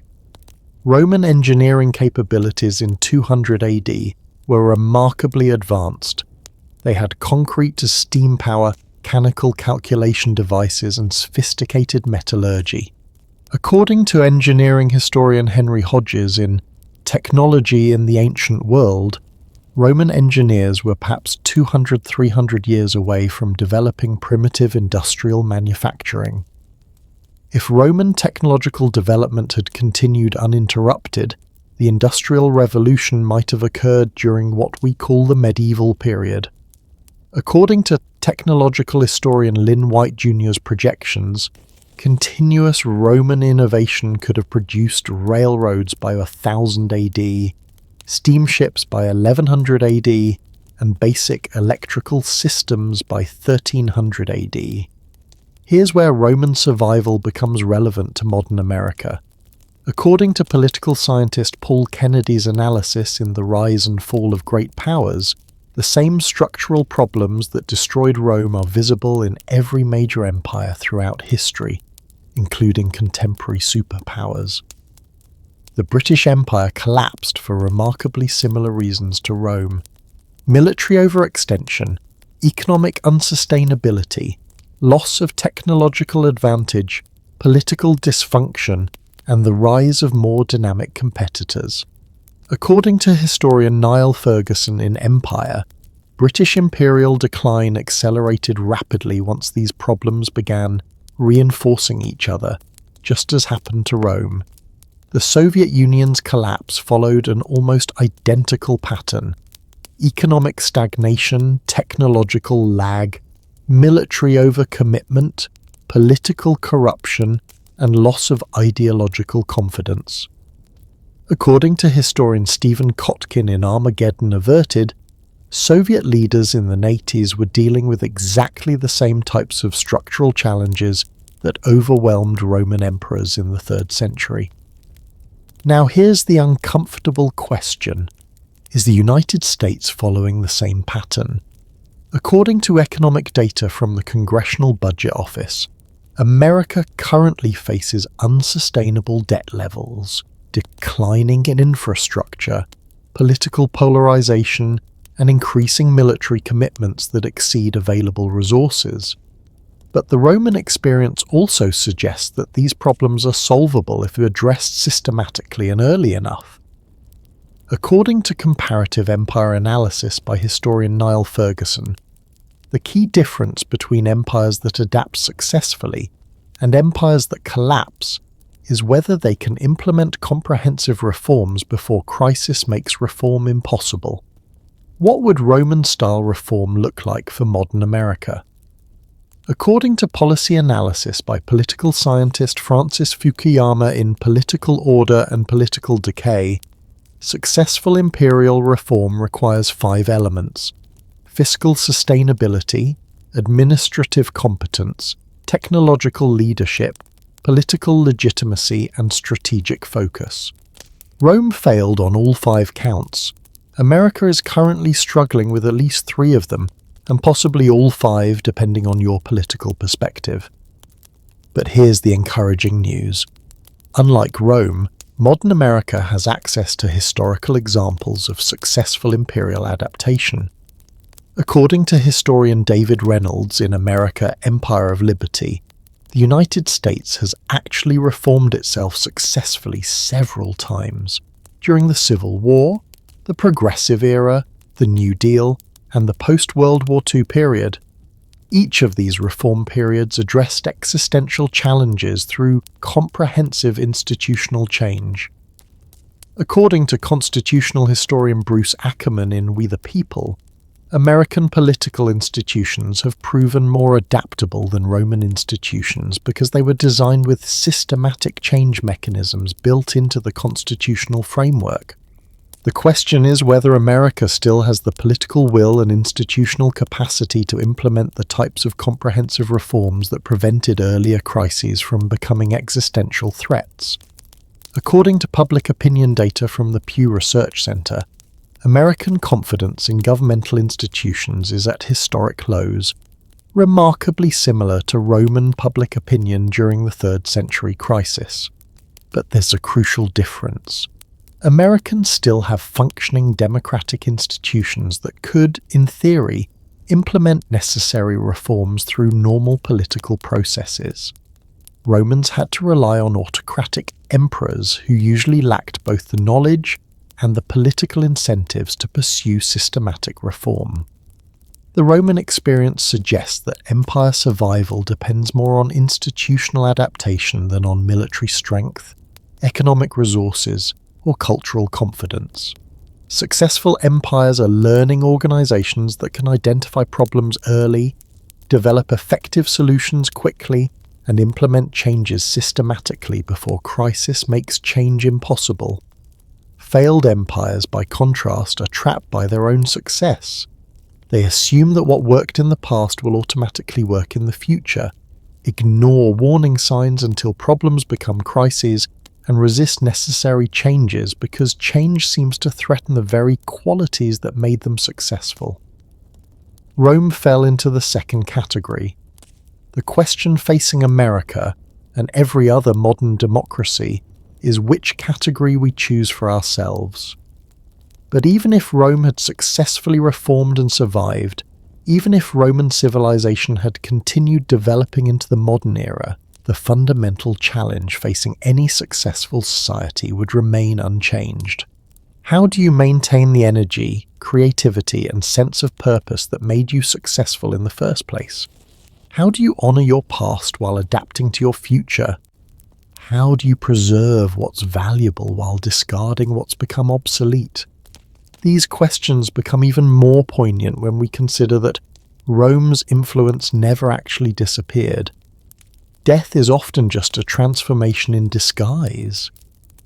While we've spent hours exploring how the Western Roman Empire collapsed, crumbled, and disappeared into the mists of history, here's the plot twist that changes everything. Rome never actually died. Not really. Like some immortal phoenix rising from its own ashes, Roman civilization simply transformed, adapted, and continued under different names and in different form. And if you look closely at the world around you right now, at your government, your laws, your language, even the building where you work, you'll discover that you're living inside the Roman Empire's shadow, 600 years after its supposed death. Let me start with the most obvious example of Roman survival, the Byzantine Empire. While the Western Roman Empire collapsed in 476 AD, the Eastern Roman Empire didn't just survive, it thrived for another 1,000 years. According to historian Warren Treadgold in A History of the Byzantine State and Society, the Byzantine Empire controlled Constantinople, Greece, Asia Minor, and parts of Italy until 1453 AD. That's over a millennium of continuous Roman government after the fall of Rome. But here's what makes this survival story so remarkable. The Byzantines never stopped calling themselves Romans. According to contemporary sources compiled by historian Anthony Kaldelis in Roman Land, Byzantine emperors used the title Emperor of the Romans until the very end. Byzantine citizens called themselves Romaioi, Romans, and considered their empire the direct, unbroken continuation of Augustus's creation. When Ottoman Sultan Mehmed II finally conquered Constantinople in 1453, he wasn't just capturing a medieval Greek city, he was ending a Roman state that had existed continuously for 2 and 6 years.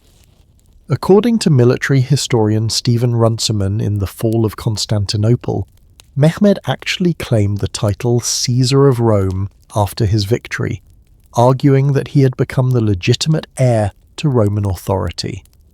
Think about that timeline for a moment. When Columbus discovered America in 1492, the Roman Empire had been dead for only 39 years. When the United States declared independence in 1776, Roman government was a more recent memory than the American Civil War is for us today. But Byzantine survival is just the beginning of Rome's afterlife story. According to historian Peter Wilson in Heart of Europe, on Christmas Day 800 AD, Pope Leo III crowned the Frankish king Charlemagne as Emperor of the Romans, creating what would eventually be called the Holy Roman Empire. Now, I know what you're thinking. Voltaire famously said the Holy Roman Empire was neither holy nor Roman nor an empire. And he had a point, but according to constitutional analysis by historian James Bryce in the Holy Roman Empire, the institution maintained legal continuity with Roman imperial authority for over 1,000 years, until Napoleon finally abolished it in 1806. That means Roman imperial government, in one form or another, survived until just 15 years before the War of 1812. Thomas Jefferson was president when the last Roman emperor abdicated. The Roman Empire was still legally functioning when Jane Austen was writing Pride and Prejudice. Have you ever noticed how many government buildings in America look like Roman temples? The Capitol building, the Supreme Court, the Lincoln Memorial, they're all basically Roman architecture with modern plumbing. Drop a comment and tell me about Roman-style buildings in your city, because you'll find them everywhere once you start looking. This architectural imitation isn't accidental. According to historian Del Upton in Architecture in the United States, America's founding fathers deliberately chose Roman architectural styles because they wanted to associate the new American Republic with Roman Republican virtues. They were consciously claiming Roman political inheritance, and that inheritance goes much deeper than just buildings. According to legal historian Alan Watson in The Evolution of Law, approximately 60% of modern Western legal systems are based directly on Roman law principles. The concepts of contracts, property rights, corporate law, and civil procedures that govern your daily life are essentially Roman inventions that have been continuously updated and refined for 2,000 years. When you sign a lease, buy a house, start a business, or get divorced, you're using legal procedures that Roman lawyers would recognize. According to comparative law scholar Reinhard Zimmermann in Roman Law, Contemporary Law, European Law, Roman legal concepts are so fundamental to Western civilization that they are often invisible. Like the air we breathe, the language you're hearing right now is living proof of Roman survival. According to linguistic analysis by historian Joseph Adams, in The Regional Diversification of Latin, approximately 80% of English vocabulary derives directly or indirectly from Latin. Every time you use words like government, republic, citizen, law, justice, or empire, you're speaking Latin. And if you've studied Spanish, French, Italian, Portuguese, or Romanian, you've been learning evolved forms of Latin. According to demographic linguistics by historian Roger Wright in Late Latin and Early Romance, these languages are simply regional dialects of Latin that developed over centuries of geographical separation. About 900 million people worldwide speak languages that are essentially modern versions of the Roman language. But Rome's most profound legacy isn't architectural, legal, or linguistic, it's political. According to constitutional historian Bernard Bailyn in The Ideological Origins of the American Revolution, America's founding fathers were obsessed with Roman political theory. They read Roman historians, debated Roman constitutional principles, and designed American government institutions based explicitly on Roman models. The United States Senate is named after the Roman Senate. The concept of separation of powers comes from Roman constitutional theory. The idea of checks and balances is based on Roman political philosophy. According to political scientist Stephen Levitsky in How Democracies Die, American democratic institutions are fundamentally Roman in their structure and logic. Even the title president has Roman origins. According to etymological analysis by historian Carl Richard in The Founders and the Classics, president comes from the Latin praesidere, meaning to sit before or to govern. George Washington was essentially America's first Roman magistrate. This Roman influence extends to political concepts that Americans consider uniquely democratic. According to historian Mary Beard in SPQR, the Roman Republic pioneered ideas like representative government, constitutional limitations on executive power, and the rule of law that modern democracies treat as fundamental principles. But here's where Roman legacy becomes both inspiring and troubling. Rome also pioneered the political pathologies that destroy democracies. According to political scientist Stephen Levitsky's analysis in How Democracies Die, the same constitutional weaknesses that destroyed the Roman Republic are visible in contemporary democratic breakdowns worldwide. The polarization, the constitutional crises, the executive overreach, the breakdown of political norms. Americans are experiencing Roman political problems using Roman political institutions. We inherited both Roman democratic innovations and Roman democratic vulnerabilities, and that inheritance shapes how we think about power, success, and national destiny. According to cultural historian Carl Richard in 12 Greeks and Romans Who Changed the World, American political culture is saturated with Roman assumptions about empire, citizenship, and national greatness that most Americans don't even recognize as Roman.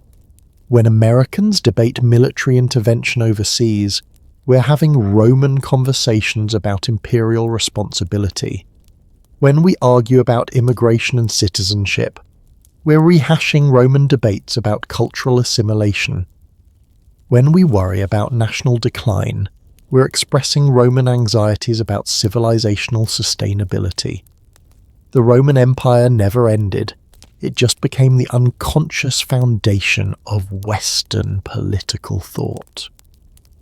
According to historian Niall Ferguson in Civilization, Roman ideas about law, government, military organization, and cultural superiority are so embedded in Western consciousness that they feel natural rather than historical. But Rome's most enduring legacy might be psychological. The belief that some civilizations are destined for greatness, that empires can be eternal, and that political problems can be solved through institutional reform and cultural superiority. According to historian Paul Kennedy in The Rise and Fall of Great Powers, every major Western empire since Rome has justified itself using essentially Roman arguments about civilization, progress, and universal values. The British Empire called itself a New Rome, bringing civilization to barbarians. The Soviet Union claimed to represent the next stage of human historical development. The United States describes itself as the indispensable nation, with special responsibilities for global order. These are all variations on Roman themes about imperial destiny and cultural mission.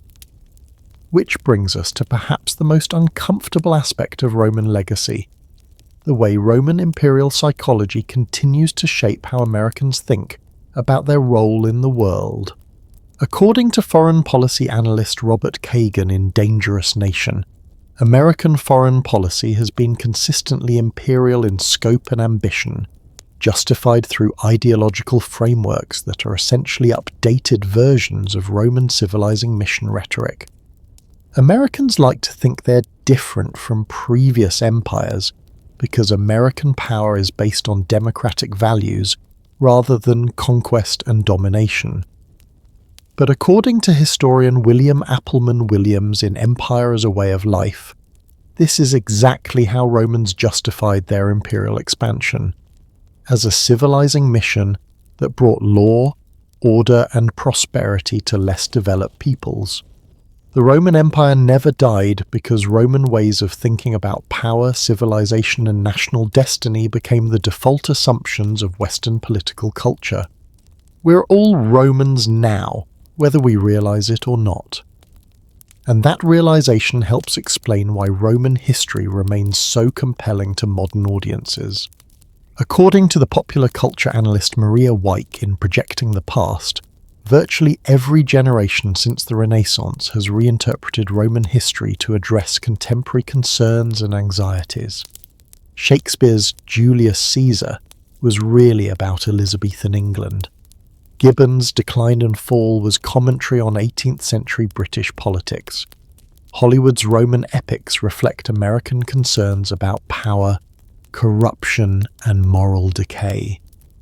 We keep telling Roman stories because they're really stories about ourselves. Romans faced the same fundamental challenges that every successful civilization encounters. How do you maintain prosperity without corruption? How do you preserve freedom while exercising power? How do you balance security with liberty? How do you adapt to changing circumstances while preserving valuable traditions? These aren't ancient questions, they are today's questions. Roman solutions failed, but Roman problems persist. And understanding how and why Rome fell helps us understand the choices facing every modern democracy. According to historian Mary Beard, the most important lesson of Roman history isn't about specific policies or institutions, it's about the dynamics of power itself. Power tends to corrupt, as Lord Acton observed, and absolute power corrupts absolutely. Rome's story is the story of what happens when any civilization becomes too successful for its own good. But Rome's story is also about resilience, adaptation, and cultural continuity. The Western Roman Empire collapsed, but Roman civilization survived in transformed and updated forms that continue to shape our world today. Roman law governs our contracts, Roman architecture houses our governments, Roman languages fill our conversations, and Roman political concepts structure our democracies. In a very real sense, we are the heirs of Rome, not just culturally and institutionally, but psychologically and spiritually. We inherited both Roman achievements and Roman dilemmas. We face both Roman opportunities and Roman dangers. The question isn't whether we can avoid Rome's fate, we are Rome's fate. The question is whether we can learn from Rome's mistakes while preserving Rome's achievements, whether we can adapt Roman institutions to contemporary challenges while honouring the values that made Roman civilization worth preserving in the first place. And that question brings us full circle to where we began this long journey through Roman history, to the fundamental challenge facing any civilization that achieves great success. How do you stay great without becoming the victim of your own greatness? How do you honour the past while building the future? How do you preserve what's valuable while discarding what's become obsolete? The Roman Empire died, but Roman civilization lives on in forms its creators never could have imagined. And in that transformation lies both a warning and a hope. A warning about the fragility of even the greatest human achievements, but also a hope that the best of what we create can survive the worst of what we become. So here we are, 3 hours later, at the end of our journey through the rise and fall of history's greatest empire. And if you're still with me at this moment, if you've listened to this entire story of triumph and tragedy, success and failure, greatness and decline, then you're probably asking yourself the same question that has fascinated humanity for over 1,500 years. Why does Rome still matter? Why, in an age of smartphones and space travel, nuclear weapons and artificial intelligence, do we still care about what happened to a bunch of people wearing togas who died centuries before anyone alive today was born? Why does the story of Roman senators and Germanic tribes, aqueducts and barbarian invasions continue to captivate us when we have our own empires to build and our own challenges to face? The answer, I think, lies in something the Roman historian Tacitus wrote nearly 2,000 years ago. The desire for fame is the last thing even learned men can bear to renounce. Rome's story isn't really about Romans, it's about the eternal human struggle between ambition and wisdom, between power and responsibility, between the desire to build something great and the humility to maintain it. According to psychological research by Harvard's Steven Pinker in The Better Angels of Our Nature, humans are naturally fascinated by stories of rise and fall because they help us understand the fundamental patterns that govern all human societies. Rome's story is compelling because it's our story played out on the grandest possible stage. Every person who has ever achieved success faces Roman dilemmas. How do you stay hungry when you're already successful? How do you maintain the qualities that made you great when those same qualities now threaten to destroy you? How do you adapt to changing circumstances without losing your identity? Every organization, whether it's a business, a government, or even a family, faces Roman challenges. How do you balance short-term needs with long-term sustainability? How do you maintain unity while managing growth? How do you preserve your values while remaining competitive? Every civilization throughout history has faced Roman choices: expand or stagnate, adapt or decline, reform or collapse. According to historian Arnold Toynbee's comprehensive analysis in A Study of History, the same patterns that destroyed Rome have appeared in every major civilization: Chinese dynasties, Islamic empires, European monarchies, modern nation-states. But Rome's story is unique because of its scale and its documentation. According to historical data compiled by historian Angus Maddison in The World Economy, Rome controlled a larger percentage of global population and wealth than any empire before or since. And according to classical scholar Mary Beard in SPQR, Rome left behind more detailed records of its rise and fall than any other ancient civilization. This combination of unprecedented success and comprehensive documentation makes Rome history's greatest case study in the dynamics of power. Roman history answers the biggest questions humans can ask about themselves. What makes civilizations rise? What makes them fall? What can we learn from both success and failure? And the answers Rome provides are both comforting and terrifying. Comforting because they show that even the greatest challenges are survivable. Rome faced existential crises repeatedly and survived for over a millennium. Terrifying because they show how quickly success can turn into failure when people stop paying attention to the fundamentals that made success possible in the first place. Here's what I find most remarkable about our 3-hour journey through Roman history. Every single problem that destroyed Rome is visible in the modern world today. Climate change, demographic shifts, economic inequality, political polarization, military overextension, technological disruption, corruption, leadership failure. These aren't ancient problems, they're today's headlines. But Rome's story also shows us that these problems are solvable. Romans found solutions to every challenge they faced. They just often found those solutions too late, or implemented them too partially, or abandoned them too quickly when immediate crises demanded attention. According to policy analysis by political scientist Francis Fukuyama in The End of History and the Last Man, the fundamental challenge facing modern democracies is whether they can learn from historical examples like Rome to implement necessary reforms before crisis makes reform impossible. The Roman experience suggests that the answer depends less on specific policies or institutions than on psychological and cultural factors. Whether societies can maintain the intellectual humility to learn from others, the political courage to make difficult changes, and the long-term perspective to prioritize sustainability over immediate advantage. Think about the personal parallels for a moment. Have you ever achieved something significant only to discover that success created new problems you hadn't anticipated? Have you ever found yourself clinging to methods that used to work even when circumstances had clearly changed? Have you ever been so focused on immediate challenges that you lost sight of long-term consequences? If so, then you understand Roman psychology.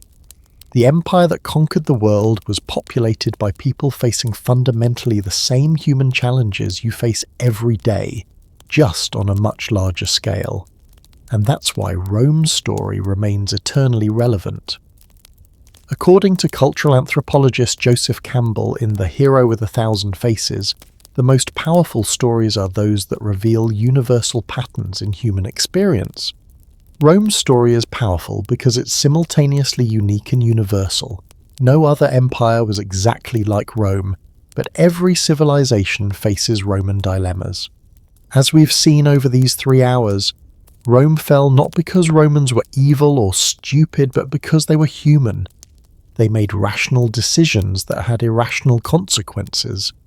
They solved immediate problems in ways that created long-term disasters. They achieved unprecedented success using methods that made sustained success impossible. But Rome's humanity is also what makes its achievements so inspiring. Romans weren't superhuman. They were people like us who accomplished extraordinary things through discipline, innovation, adaptation, and sheer determination. They built roads that still carry traffic 2,000 years later. They created legal principles that still govern our contracts. They developed architectural techniques that we still use today. Most importantly, they created the idea that human societies can be improved through conscious effort, rational planning, and systematic reform. According to historian Christopher Kelly in The Roman Empire, Romans pioneered the concept that politics could be a tool for human betterment rather than just a mechanism for distributing power among elites. That Roman innovation, the belief that government should serve public welfare rather than private interests, remains the foundation of every democratic society. When Americans debate healthcare, education, infrastructure, or economic policy, we're having Roman conversations about the proper relationship between individual freedom and collective responsibility. Rome's ultimate legacy isn't its monuments or its laws or even its language. Rome's legacy is the idea that human beings can create societies worth living in, that civilizations can be more than just organized exploitation, that politics can be more than just competition for resources. That idea survived Rome's collapse and inspired every subsequent attempt to build just, prosperous, and free societies. The American founding fathers were inspired by Roman republican ideals. The European Union is essentially an attempt to create a modern Roman Empire based on consent rather than conquest. Even authoritarian regimes typically justify themselves using Roman-derived arguments about order, stability, and civilizing mission. But Rome's legacy also includes a warning that applies to every person and every society that achieves significant success. Greatness is fragile, power is temporary, and the qualities that create success can become the causes of failure if they're not constantly adapted to changing circumstances. The Roman Empire could not last forever because no human achievement could last forever. But the best of Roman civilization, its innovations, its aspirations, its hard-won wisdom about the possibilities and limitations of human organization, can be preserved, adapted, and improved by each generation that takes the trouble to learn from both Roman successes and Roman failures. And that brings us to the final lesson of Roman history, the one that makes this story hopeful despite its tragic ending. Empires may fall, but human creativity is indestructible. Romans built something remarkable with the knowledge and tools available to them. We have access to far greater knowledge and far better tools. The question isn't whether we can do better than Rome, it's whether we'll choose to do better than Rome. That choice faces every one of us, every day, in ways both large and small. When we participate in democratic institutions, we're choosing to honour Roman innovations while avoiding Roman mistakes. When we insist on competent, honest government, we're applying Roman lessons about the relationship between civic virtue and political stability. When we work to build inclusive, sustainable societies, we're attempting to solve Roman problems using wisdom Romans never had access to. The Roman Empire is dead, but the Roman challenge lives on. How do we build societies that are simultaneously powerful and just, successful and sustainable, great enough to inspire and humble enough to endure? That challenge belongs to every generation. It belonged to Romans 2,000 years ago. It belongs to us today. And it will belong to our children and grandchildren in ways we can't yet imagine. The story of Rome teaches us that the challenge is difficult but not impossible, that the stakes are enormous but not hopeless, and that the effort to meet it, even when that effort ultimately fails, can create lasting value that transcends any individual society's rise or fall. Romans dreamed of building an empire that would last forever. They failed, but their dream inspired achievements that have outlasted their empire. We can do the same. We can fail better than Romans failed. We can succeed in ways Romans never imagined possible. That's the ultimate lesson of Roman history. Not that civilizations are doomed to decline, but that human beings are capable of creating things greater than themselves, even when, especially when, they understand that their creations won't last forever. Thank you for taking this journey with me through the rise and fall of Rome. Thank you for your patience during these 3 hours of exploration, for your curiosity about the past, and for your willingness to think seriously about what history can teach us about the present and the future.